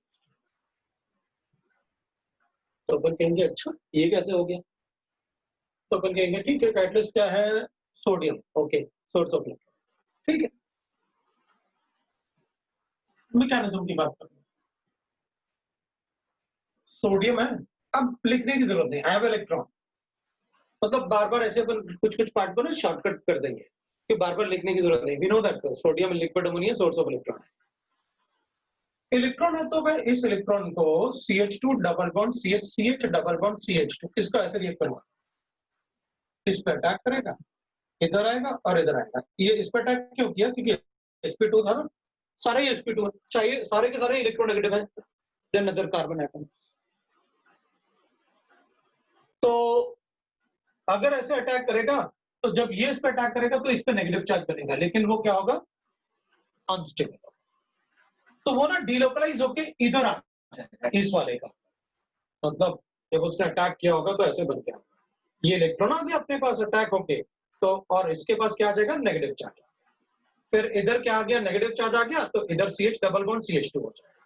तो इन दोनों में ना मैसिव रिपल्शन होगा, क्योंकि ये इलेक्ट्रॉन है और ये नेगेटिव चार्ज, तो वो क्या होगा, ये इलेक्ट्रॉन ऐसे बन नहीं सकता वो रिपल्शन की वजह से, लेकिन इसमें क्या होगा, इसको स्टेबलाइज करने के लिए अपने पास कॉन्जुगेशन है। कॉन्जुगेशन है तो क्या हो जाएगा, अपन कहेंगे ये नेगेटिव चार्ज इधर नहीं होगा, इधर डबल बॉन्ड बना के अल्टीमेटली नेगेटिव चार्ज मेरे पास यहाँ होगा, तो इधर नेगेटिव चार्ज और इधर वाले इलेक्ट्रॉन में रिपल्शन नहीं हो पाएगा। तो अपन कहेंगे ठीक है भाई, मेरे पास ये बन गया, ये इलेक्ट्रॉन था, ये CH डबल बॉन्ड CH बन गया और इधर CH2 नेगेटिव चार्ज। अब तो अपन कहेंगे लिक्विड अमोनिया से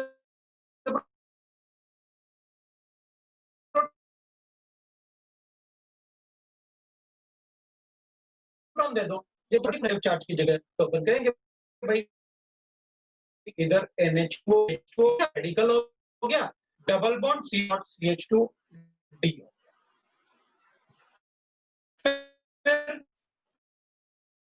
पता है इलेक्ट्रॉन ऐड कर दो सोडियम से एक और इलेक्ट्रॉन ऐड करूंगा तो इधर नेगेटिव चार्ज आ गया, इधर नेगेटिव चार्ज आएगा तो ये डबल बॉन्ड बनाया अपन ने और मैं इसको ऐसे बना लूंगा डी, तो ये नेगेटिव चार्ज बनेगा। फिर अमोनिया, क्योंकि अगर आपने ND3 ले रखा है तो डी फिर ऐड हो जाएगा और डी फिर ऐड होगा तो फिर राइट लेंगे CH2D, CH double bond CH और CH2D। तो अपन कहेंगे जैसे आपने एक बॉन्ड इसमें रिड्यूस किया इसमें भी कर दो, तो अपन कहेंगे इसमें नहीं हो सकता, क्योंकि इसमें अगर इलेक्ट्रॉन ऐड करूंगा ना तो इधर रेडिकल बनेगा, इधर नेगेटिव चार्ज, वो नेगेटिव चार्ज ये रिपेल होंगे तो वो अनस्टेबल होगा, अनस्टेबल होगा। इस वाले में तो वो कॉन्जुगेशन की वजह से दूर चला गया, बना तो इस पे था लेकिन कॉन्जुगेशन की वजह से आपने इस पे लिख लिया, लेकिन यहाँ कॉन्जुगेशन नहीं है ना, उनको एडजेसेंट पे ही रहना पड़ेगा, इट विल बी अनस्टेबल, इसलिए इसमें रिडक्शन नहीं होगा, इसमें एडिशन नहीं हो सकता, इसलिए एल्कीन रिड्यूस नहीं होंगे, डाइन्स रिड्यूस हो जाएंगे। मतलब ऐसे वाला एल्कीन रिड्यूस हो सकता है क्या? अपन कहेंगे ये भी नहीं हो सकता। What is so? क्योंकि इलेक्ट्रॉन अगर अटैक करेगा तो एक रेडिकल और एक नेगेटिव चार्ज, अब ये और ये थोड़ी कॉन्जुगेशन में, वो भी नहीं हो सकता, ओनली कॉन्जुगेटेड डाइन्स ही हो सकता। देखेंगे catalyst used as this to reduce conjugated dienes. क्या लिखेंगे अपन? कॉन्जुगेटेड डाइन्स लिख लिया भाई, सर कॉन्जुगेटेड डाइन्स ही रिड्यूस होंगे, ये तो आइसोलेटेड था तो ये रिड्यूस नहीं। अच्छा ठीक है, तो बड़ा इजी है, डबल बॉन्ड दो है, बीच में डबल बॉन्ड लिख दो और बाकी गायब कर दो। हाँ तो यही करना, कोई भी डाइन, हाँ कोई भी डाइन, मतलब अगर ऐसे होगा तो इसको भी कर दूं,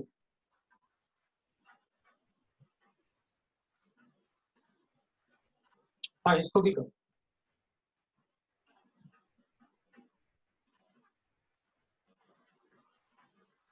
ऐसे एक डबल बॉन्ड को वैसे रखते हैं, दो डबल बॉन्ड को रिड्यूस कर देते हैं भाई, किसी भी दो, एक डी इधर ऐड हो गया, एक डी इधर। अपन कहेंगे नहीं नहीं ये नहीं समझे, थोड़ा मतलब समझाओ उसमें और समझाओ थोड़ा, नहीं नहीं ठीक है तो और समझ। अपन कहेंगे इलेक्ट्रॉन, अपने पास Ni क्यों लिखा अपन ने, अपन को Na लिखना है, इसमें ना Li लिखो, लेकिन फिर बर्च रिडक्शन पढ़ रहे हैं ना अपन को, बर्च रिडक्शन में तो नेम रिएक्शन होता है तो कैटलिस्ट उसी के यूज कर, नहीं तो मैं लिथियम भी लिख लें, कोई फर्क नहीं पड़ता। अपन क्या करेंगे, अपने पास सोर्स ऑफ इलेक्ट्रॉन सभी sp2 है ना, हाँ तो ठीक है, इलेक्ट्रॉन को इस पर अटैक करवाते हैं, इससे नेगेटिव चार्ज बनाते हैं, लेकिन इलेक्ट्रॉन और नेगेटिव चार्ज पास पास होंगे, इधर इलेक्ट्रॉन होगा इधर नेगेटिव चार्ज होगा, पास होंगे तो अनस्टेबल होगा, तो अपन कहेंगे नेगेटिव चार्ज का तो कॉन्जुगेशन पॉसिबल है इसमें, तो अपन कहेंगे कर दो, इधर आ जाएगा, ये इधर आएगा तो अपन कहेंगे फिर अपन ऐसे बना देंगे, ये तो डीलोकलाइजेशन है, तो नेगेटिव चार्ज यहां बन गया और एक इलेक्ट्रॉन यहां बन गया जो आपने ऐड किया था, ये बन गया। अब क्या करना पड़ता है, इससे एक डी इधर ऐड कर दो, फिर सोडियम से एक और इलेक्ट्रॉन इधर ऐड करना और वहां भी डी ऐड करना, ठीक तो बताया भाई, एक नेगेटिव चार्ज बनता है, एक फ्री रेडिकल वजह से बनता है, तो पहले आप नेगेटिव चार्ज में एक डी ऐड कर लेते हो, बाद में सोडियम से एक और इलेक्ट्रॉन जो रेडिकल था उस, क्योंकि ऑक्टेट कंप्लीट नहीं था, ऑक्टेट कंप्लीट करके नेगेटिव चार्ज लाते हो और फिर डी ऐड कर देते हो, तो प्रोडक्ट बन जाता है, तो प्रोडक्ट बनाया ना, यही तो बनाया ना अपन ने, तो इसमें सोडियम के साथ और रिएक्ट करेंगे और ND3 लिख लेते हैं, तो अपने पास प्रोडक्ट क्या बनेगा, तो बन गया ये लो। अब ये दोनों जो बॉन्ड्स है ना, ये दोनों बॉन्ड अब ये कॉन्जुगेटेड नहीं है, इसलिए रिएक्शन नहीं हो सकती। अच्छा तो कहेंगे ठीक है, अगर मैं ऐसे लिख दूं तो मतलब बेंजीन में भी डबल बॉन्ड को रिड्यूस करके दोनों बेंजीन को आइसोलेटेड डबल बॉन्ड जैसे बना देना है, बेंजीन के अंदर दोनों बॉन्ड, बिल्कुल है, मैं यही कर। तो अगर मैं सपोज ऐसे लिखता हूं, मेरे पास ऐसे, तो इसमें कोई मतलब चॉइस है या मतलब कुछ भी लिख सकते हैं, इसमें मान लेते हैं अपन कि अपने पास ऐसे,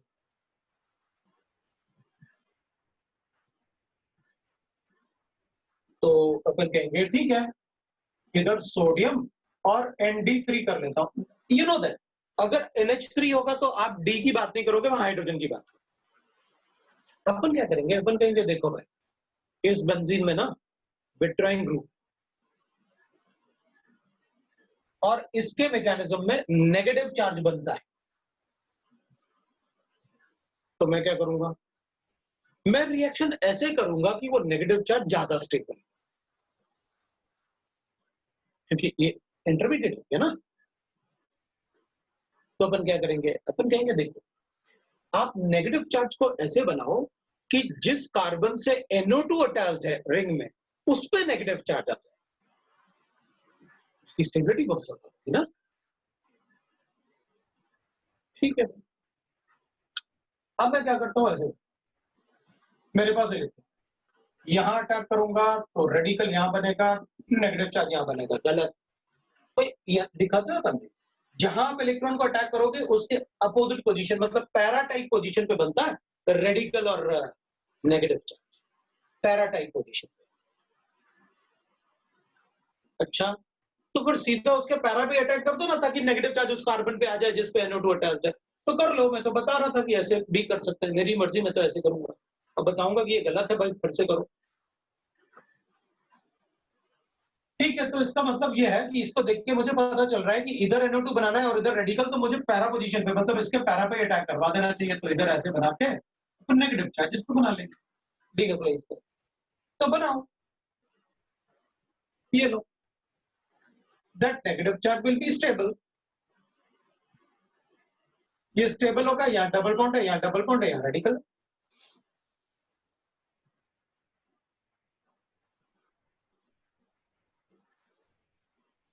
ओके, अब क्या, डी ऐड करो, तो आपको पता तो है इसमें एक और इलेक्ट्रॉन डाल के इधर भी डी ऐड करोगे, इधर भी डी ऐड करोगे, प्रोडक्ट बता दूंगा। अच्छा, तो फिर ऐसे प्रोडक्ट बनाओ, ND3 एंड सोडियम और ND3 से फिर एक बार और रिएक्शन करूंगा, तो आई गेट लाइक दिस, इधर डी, इधर NO2 और एक और डी, ये प्रोडक्ट, बिल्कुल ये प्रोडक्ट बताऊंगा। तो NH3 होता तो ठीक है भाई, अपन एच ऐड कर लेते हैं, डी नहीं बताते। अभी तो आप डी इसलिए लिख रहे हो ताकि मुझे पता रहे कि डी कहाँ ऐड करना है। अब अपन कहेंगे देखो, अगर मान लो मेरे पास ऐसा, तो फिर क्या करें, तो अपन कहेंगे ये तो इलेक्ट्रॉन रिलीजिंग ग्रुप है, ऑक्सीजन पे लोन पेयर है, नेगेटिव चार्ज उस कार्बन पे कभी नहीं आना चाहिए। तो इस कार्बन पे नेगेटिव चार्ज कभी नहीं आना चाहिए, क्योंकि फिर तो एडजेसेंट एटम के पास लोन पेयर है, वो अनस्टेबल हो जाएगा। तो फिर अपन कहेंगे उसमें क्या है, आप इलेक्ट्रॉन को ऐसे अटैक करो ताकि उस पर नेगेटिव चार्ज नहीं आना चाहिए। ठीक है, इसका मतलब यहां अटैक नहीं करवाना, नहीं, क्योंकि वहां से तो उस पर आ जाएगा फिर नेगेटिव। तो नेगेटिव चार्ज को कहां बनाओ, तो अपन कहेंगे आप नेगेटिव चार्ज को ऐसे लिखो कि उससे दूर रहे। ठीक है, इस पे नहीं आना चाहिए बस, किसी भी कंडीशन में नेगेटिव चार्ज, क्योंकि उसमें एडजेसेंट एटम वाला पार्ट आ जाएगा, तो उसमें रिपल्शन। तो अपन क्या करें, वो कहेंगे आप कहीं भी अटैक कर लो, बस वहां नहीं कर सकते। अच्छा ठीक है, तो मैं ना यहाँ अटैक, हाँ तो कर लो, कोई प्रॉब्लम नहीं, आपकी मर्जी, अब जहां अटैक चाहो अटैक करो, लेकिन वहां नेगेटिव चार्ज नहीं आना चाहिए जिस कार्बन से OCH3 डायरेक्टली अटैच। ठीक है, तो मैं ऐसे कर लेता हूँ, मेरे पास ऐसे बना देता हूँ मैं, इधर रेडिकल, इधर डबल बॉन्ड, इधर डबल बॉन्ड, इधर OCH3 और इधर नेगेटिव चार्ज, हाँ बनाओ। तो फिर NH3 से मैं बना दूंगा। अब आपने NH3 लिखा है, ND3 लिखते तो डी ऐड कर देता, वरना मैं प्रोडक्ट ऐसे बना दूंगा।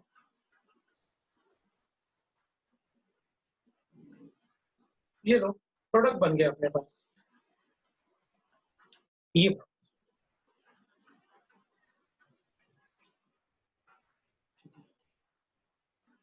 ठीक है, वी गॉट द कंसेप्ट। अब कंसेप्ट मिलने के बाद अब अपन क्वेश्चन के थ्रू करेंगे, कि मुझे कंसेप्ट पता है तो मैं क्वेश्चन करेंगे फिर अपन। तो मैं ना अब आपको क्वेश्चन देता हूँ, ठीक है ना, और मैं आपको क्वेश्चन के थ्रू ही अब रिडक्शन बताऊंगा। मैं इसको हटाऊँ,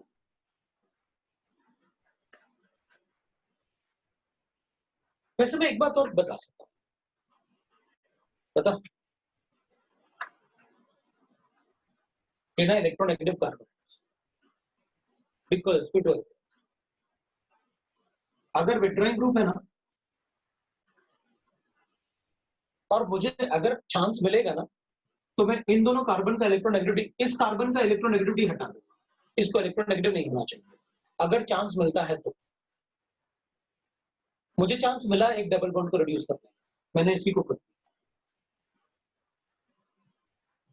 क्यों? वो कार्बन ज्यादा इलेक्ट्रोनेगेटिव होता है ना, जिस कार्बन से डबल बॉन्ड अटैच्ड है उससे विट्रोइंग ग्रुप अटैच्ड होता है, तो वो कार्बन भी अनस्टेबल होगा। तो अब जब मुझे चांस मिला रिडक्शन करने का, मैंने कर दिया। एक बॉन्ड रिड्यूस करना था ना, तो मैंने उस बॉन्ड को रिड्यूस कर दिया जिससे विट्रोइंग ग्रुप अटैच। तो अगर रिलीजिंग ग्रुप अटैच्ड है तो ये इलेक्ट्रॉन विट्रोइंग ग्रुप, ये इलेक्ट्रॉन रिलीजिंग ग्रुप। तो मैं कहूंगा ये इलेक्ट्रॉन रिलीज करेगा, और इलेक्ट्रोनेगेटिव कार्बन एटम इलेक्ट्रॉन चाहता है, तो पर मैं डबल बॉन्ड रखूंगा इस कार्बन पे जिससे वो अटैच।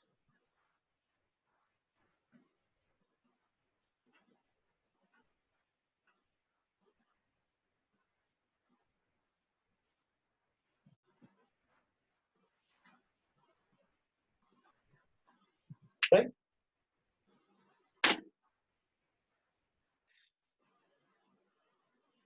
डी वाले एग्जांपल में NO2 बल्कि ग्रुप है, फिर भी वो मतलब ड्यूटेरियम ऐड होगा। ये कोई इलेक्ट्रोफिलिक एरोमेटिक थोड़ी है, ये acid base reaction, negative charge का रिएक्शन। मतलब OH माइनस को आप प्रोटॉन कहीं भी दिखा दो, ढूंढ के ले ही आए। ये इलेक्ट्रोफिलिक एरोमेटिक थोड़ी है, इलेक्ट्रोफिलिक एरोमेटिक नहीं है, तो एसिड बेस रिएक्शन, तो प्रोटॉन ऐड होगा। ठीक है ना? It's not that electrophilic. तो अपन को क्या पता है कि भाई अगर इलेक्ट्रॉन विड्रॉइंग ग्रुप है बना अटैच, तो जिस कार्बन से वो अटैच है वहां डबल बॉन्ड नहीं होना चाहिए, और डबल बॉन्ड अल्टरनेट होंगे। और अगर रिलीजिंग ग्रुप है तो डबल बॉन्ड उसी कार्बन पे होगा जिससे रिलीजिंग ग्रुप है।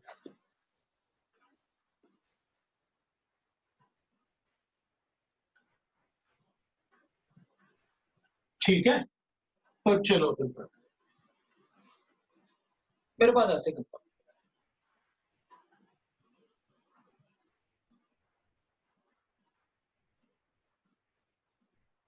आप डायरेक्टली प्रोडक्ट भी लिख सकते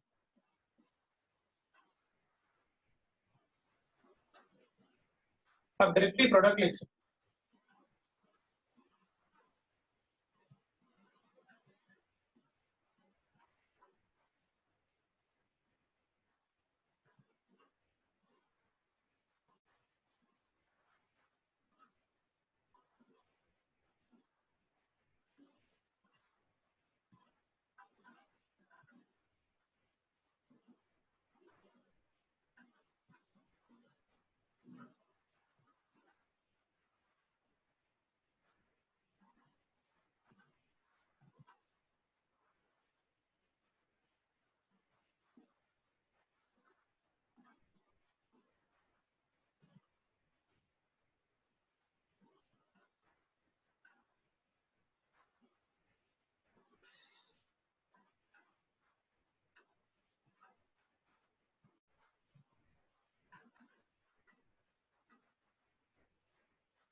है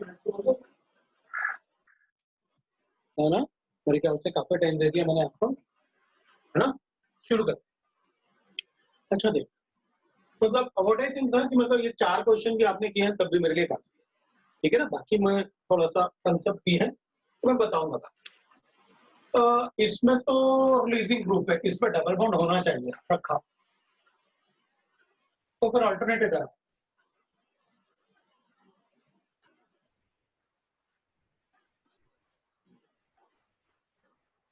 मेरे ख्याल से किसी को डाउट, और किसी को डाउट है तो वो अपने डाउट का स्वयं जिम्मेदार, मतलब अपने डाउट को खुद पूछे। तो अपन ना दूसरा देखते हैं। अब इसमें तो विट्रोइंग ग्रुप है, लेकिन आपने बताया था विट्रोइंग ग्रुप वाले को डबल बॉन्ड से अटैच नहीं होना चाहिए, नहीं करता है। ये लो,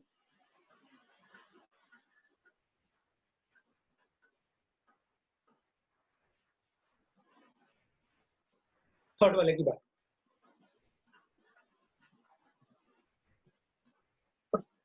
लिख लो ना, तो 2D किसने कहा, मतलब डी क्यों आएगा, कहाँ पर 2D आएगा यार, 2D की बात क्या कर रहा है, इधर 2D क्यों आएगा, NH3 है यहाँ तो।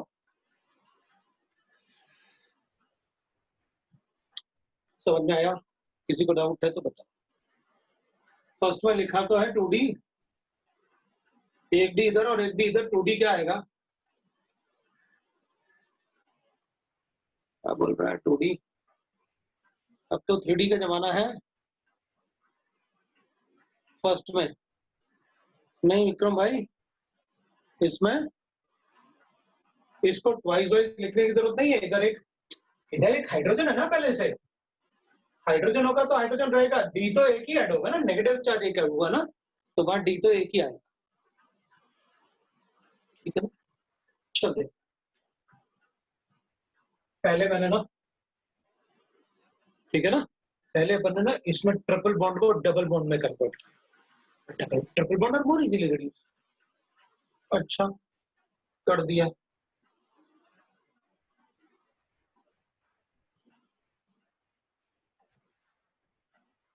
ठीक है, हो गया। अब क्या, तो इसमें डी ले रखा था ना आपने, इसलिए मैंने दोनों पे सिर एडिशन कर दिया। अब क्या, अब ये कॉन्जुगेटेड है, एक और बार रिड्यूस रिडक्शन करो, कर देते हैं। CH3 सी डी हो गया, इधर डी हो गया, इधर सी डी हो गया, इधर डबल बॉन्ड लिखता हूँ, इधर CH लिखता हूँ, इधर CH2 डी लिखता हूँ। मेरे ख्याल से किसी को डाउट नहीं होगा। तो आप क्या करोगे, इलेक्ट्रॉन यहाँ अटैक करोगे, इधर से इधर शिफ्ट करोगे, उधर नेगेटिव चार्ज बनाओगे, मतलब जहां इलेक्ट्रॉन है वहां एक डी, और जहां नेगेटिव चार्ज बना वहां एक डी।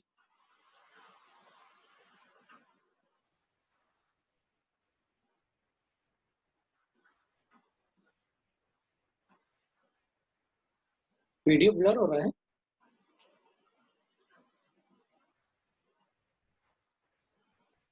वीडियो क्या ब्लर हो रहा है क्या? नहीं सर, नहीं, तो भाई देख लेना है, क्योंकि अगर ब्लर हो रहा होता तो सब मरी जान खा जाता है।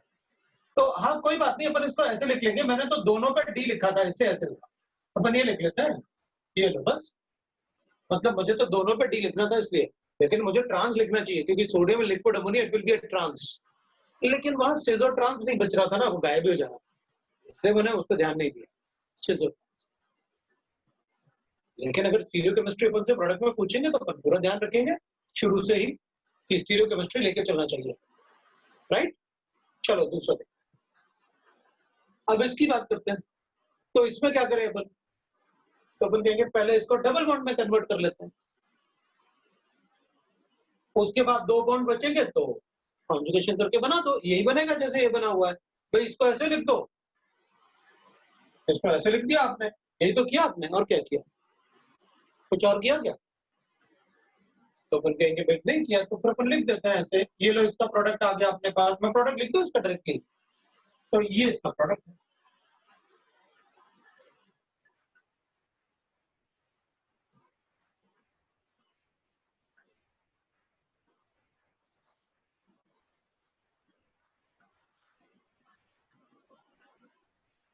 ये लो प्रोडक्ट है,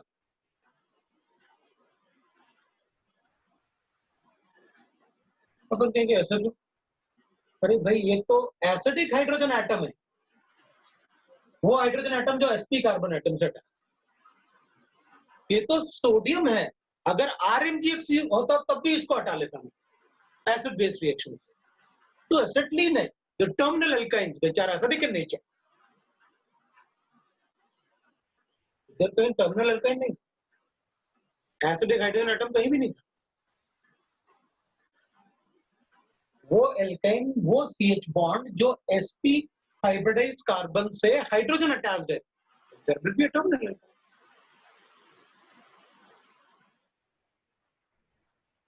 तो फिर भी गुड।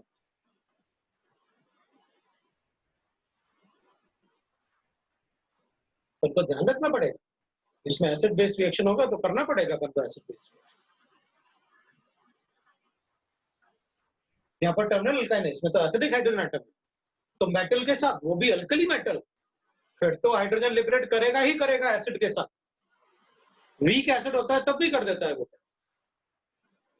अल्कली मेटल तब तो ये रिएक्शन करेगा ही।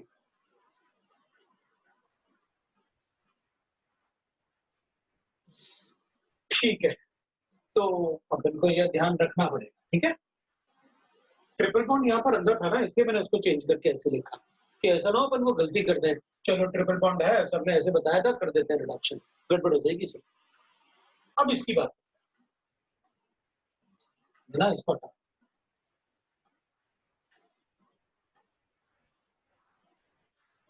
मतलब ये नेपथलीन है और ये एरोमेटिक स्टेबलाइजर। मैं इसमें ना 1 मोल हाइड्रोजन लिखने वाला हूँ, इसमें भी 1। अगर 1 मोल नहीं लिखता तो कहते हैं अपन पहले भाई यहाँ भी कॉन्जुगेशन है, यहाँ भी कॉन्जुगेशन है, तो पहले उस तरफ वाले को रिड्यूस कर देते हैं, तो ऐसे कर देते हैं। ये दोनों कॉन्जुगेशन ना इधर ऐड करके इधर नेगेटिव चार्ज ऐड कर देता है, ऐसे कर देता है।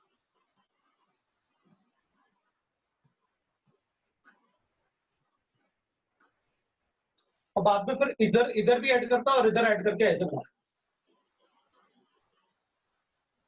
इधर अटैक करता तो इधर।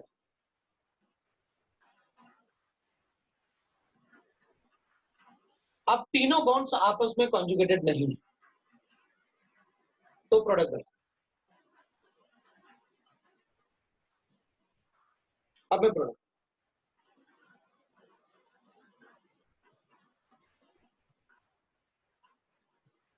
समझ में आया। अब अपन क्या करेंगे, अपन कहेंगे आपने 1 मोल लिखा, तो अपन कहेंगे देखो दोनों में से कोई एक रिंग ही एरोमेटिक स्टेबलाइज होगा, चलो इसको मान लो, तो एक ही रिंग तो होता है एरोमेटिक स्टेबलाइज। हाँ तो ठीक है, फिर ये प्रोडक्ट है। तो दोनों में से ये डबल बॉन्ड दोनों तरफ थोड़े जा सकता है, एक ही तरफ जाए, पढ़ा भी अपन ने, apple rule is applicable for only one ring. तो फिर ये प्रोडक्ट है अगर 1 मोल लिखोगे तो, और अगर 2 मोल्स लिखोगे तो इसका भी रिडक्शन करूंगा,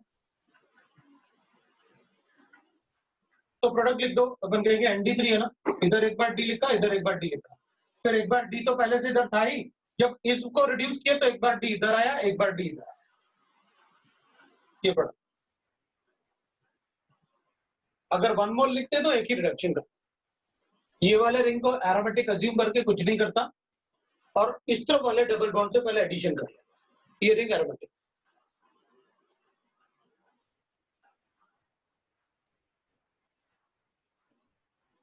चलो ठीक है, अब ये कॉन्जुगेटेड डबल बॉन्ड नहीं है, ये तो आइसोलेटेड हो गए, उनका रिडक्शन होता नहीं है, कोई रिडक्शन। अब अपन कहेंगे ठीक है भाई, चलो इसका एडिशन हो गया। अब इसके एडिशन में क्या करें, ये भी तो आपने 1 मोल लिखा हुआ है, तो इसमें 1 मोल का क्या करें, तो अपन कहेंगे 1 मोल, चलो देखते हैं इसमें क्या कर सकते हैं अपन 1 मोल में। तो अपन कहेंगे आपके पास ना 3 रिंग्स हैं,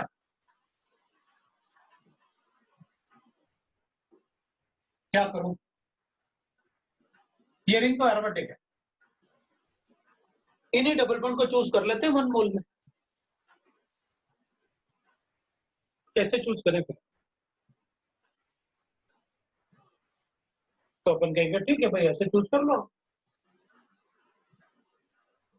सोडियम ND3 लिखा आपने और 1 मोल लिखा, ठीक है। क्या करें, तो सबसे बढ़िया रिडक्शन पता क्या होगा, आप इलेक्ट्रॉन को इस पे ऐड करो,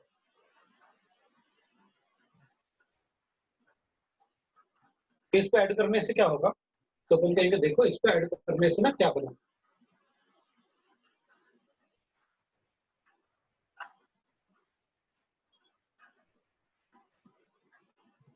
दो रिंग एरोमेटिक हो गए।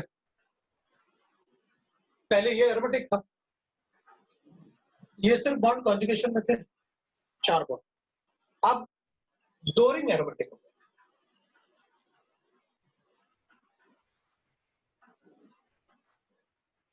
तो फिर यही सबसे अच्छा रिडक्शन होगा। तो फिर मैं इनको रिड्यूस कर लेता हूं, मतलब मेरे पास प्रोडक्ट ऐसे आता है, this will be the product.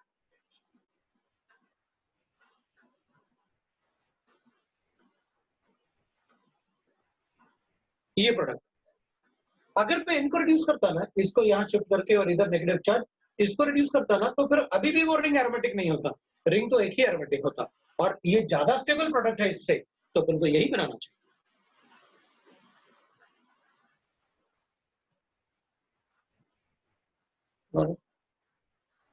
और अगर आप कहते अभी भी है उसके पास, तो ठीक है, इसमें से फिर अपन कहते भाई एक बॉन्ड यहाँ शिफ्ट करके एक डी इधर एक डी इधर, फिर बिल्कुल इसमें भी रिड्यूस करते, एक डी ऊपर एक डी नीचे, सभी को रिड्यूस करता अगर आप 1 मोल नहीं लिखोगे।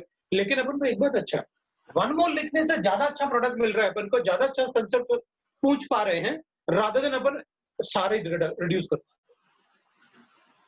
इसलिए क्वेश्चन भी अपन से 1 मोल पूछे। जैसे इसमें मैंने क्या किया, आपको 3 मोल्स दिया, मतलब तीनों में से किसी एक रिंग को ही रिड्यूस करना है आपको। किस रिंग को रिड्यूस करूं, सेंटर वाले या साइड वाले रिंग को? कैसे डिसाइड करेंगे कि कौन सा रिंग को रिड्यूस करना चाहिए? हमें डिसाइड करना है कि इनमें से कौन सा रिंग हम रिड्यूस करेंगे।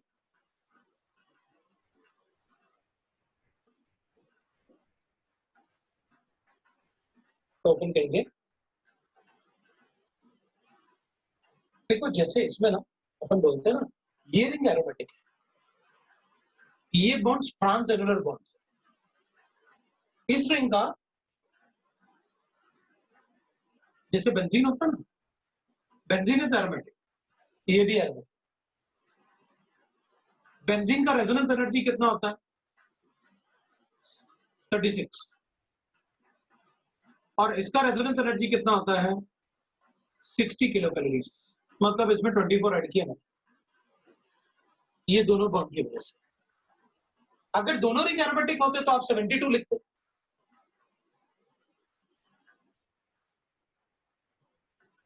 तो अपन कहेंगे ये वाले बॉन्ड को रिड्यूस करना ज्यादा आसान है इसके कंपैरिजन में जो एरोमेटिक सिग्नल्स है।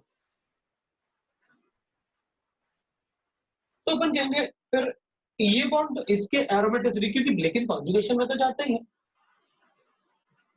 ये एक्सटेंडेड कॉन्जुगेशन हो।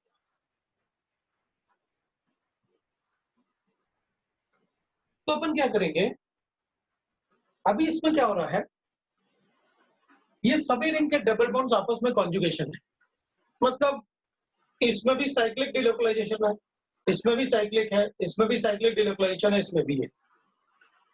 तो ये वाले बॉन्ड इसके रिंग को, इसके डबल बॉन्ड को डिस्टर्ब करेंगे, ये वाले डबल बॉन्ड इसको डिस्टर्ब करेंगे। तो अगर मुझे कोई ऐसा कंपाउंड बनाना है जिसमें कि हर एक रिंग इंडिविजुअली एरोमेटिक हो जाए, परफेक्टली एरोमेटिक, कोई भी उसको दूसरा डिस्टर्ब ना कर सके, तो सेंटर वाले 3 बॉन्ड को रिड्यूस कर दो। इनको रिड्यूस करने से 3 बॉन्ड्स को ये आपस में एक दूसरे का एरोमेटिसिटी डिस्टर्ब नहीं कर पाएंगे। अगर मैं इसको रिड्यूस करूंगा तो अभी आपस में कॉन्जुगेशन होंगे इन तीनों में, इसको रिड्यूस करो तो इन तीनों में कॉन्जुगेशन होंगे, इनके 3 बॉन्ड रिड्यूस कर दो तो ये आपस में कॉन्जुगेशन खत्म हो जाए। तो मैं कौन सा रिंग रिड्यूस करूंगा? सेंटर वाला। तो मैं प्रोडक्ट ये बना, सेंटर वाले रिंग को रिड्यूस कर दो, बाकी प्रोडक्ट बना लो।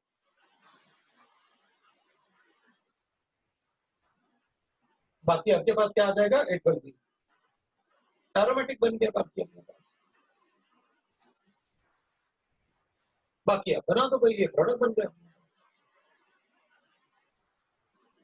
अब ना तो इसका डबल बॉन्ड इसको रिड्यूस कर, कॉन्जुगेटेड जो डबल बॉन्ड्स हैं उसके, ना तो वो उसको डिस्टर्ब कर पाएंगे, और ना ही वो उसके डबल बॉन्ड उसको डिस्टर्ब कर पाएंगे, कोई भी बॉन्ड आपस में डिस्टर्ब नहीं कर पाएंगे, क्योंकि अपन में कॉन्जुगेशन नहीं है ना आपस में, तो एक दूसरे को डिस्टर्ब नहीं कर पाएंगे। तो हम वो बॉन्ड चूज करेंगे जिनके रिडक्शन से मैक्सिमम रिंग एरोमेटिक हो जाए, तो हम पहले उन्हीं को रिड्यूस करेंगे।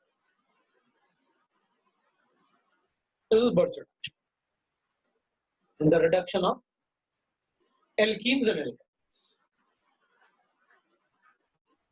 हमने एल्कीन का भी रिडक्शन चेक किया, एल्काइंस का भी रिडक्शन चेक किया। Now we can check the reduction of alkyl halides. ये एल्कीन्स और एल्काइन का रिडक्शन था, and that is a very important part for us. Alkenes और एल्काइन का reduction, all our catalytic hydrogenation देखा आपने, उसमें मेटल और लिक्विड अमोनिया यूज किया आपने। अब एक होता है that is electron, so electron transfer है, reduction with electron transfer from metal, so अपन इसको 4 point reduction of electron transfer from metal.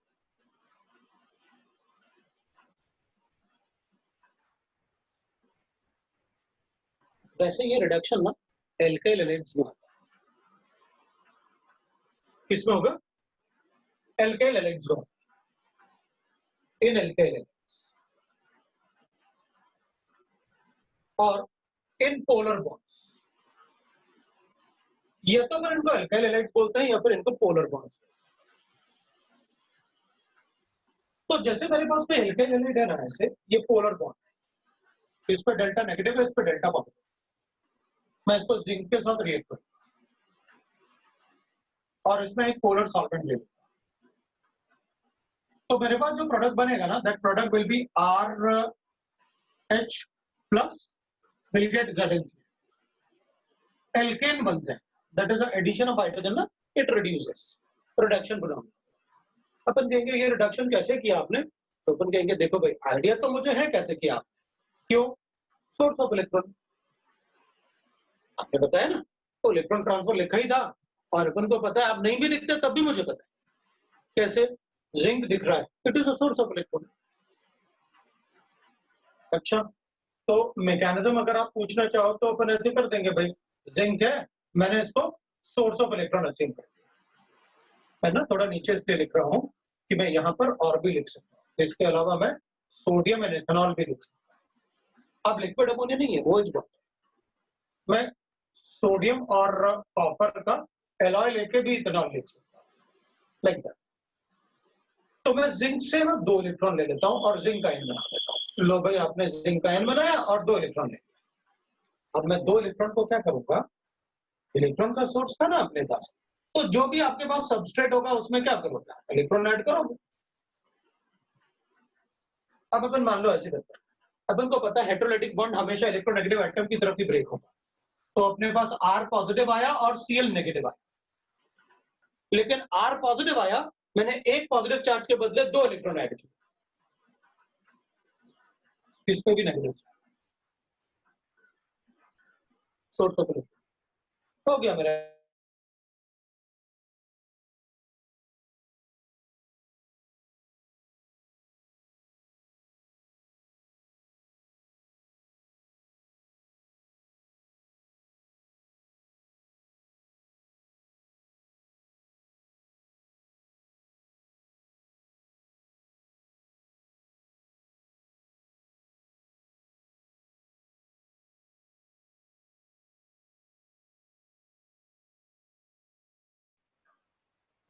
आप इलेक्ट्रोकेमिस्ट्री को खत्म करो पूरा, exercise 2 and 3, but even in the next class we are not going to discuss the doubts, मैं इसी को कंटिन्यू करूंगा, मैं डाउट्स के लिए टाइम दूंगा, आप लेकिन डाउट्स को कंप्लीट करो, ठीक, चलो फिर आज इतना ही करते हैं, वेलकम, थैंक यू।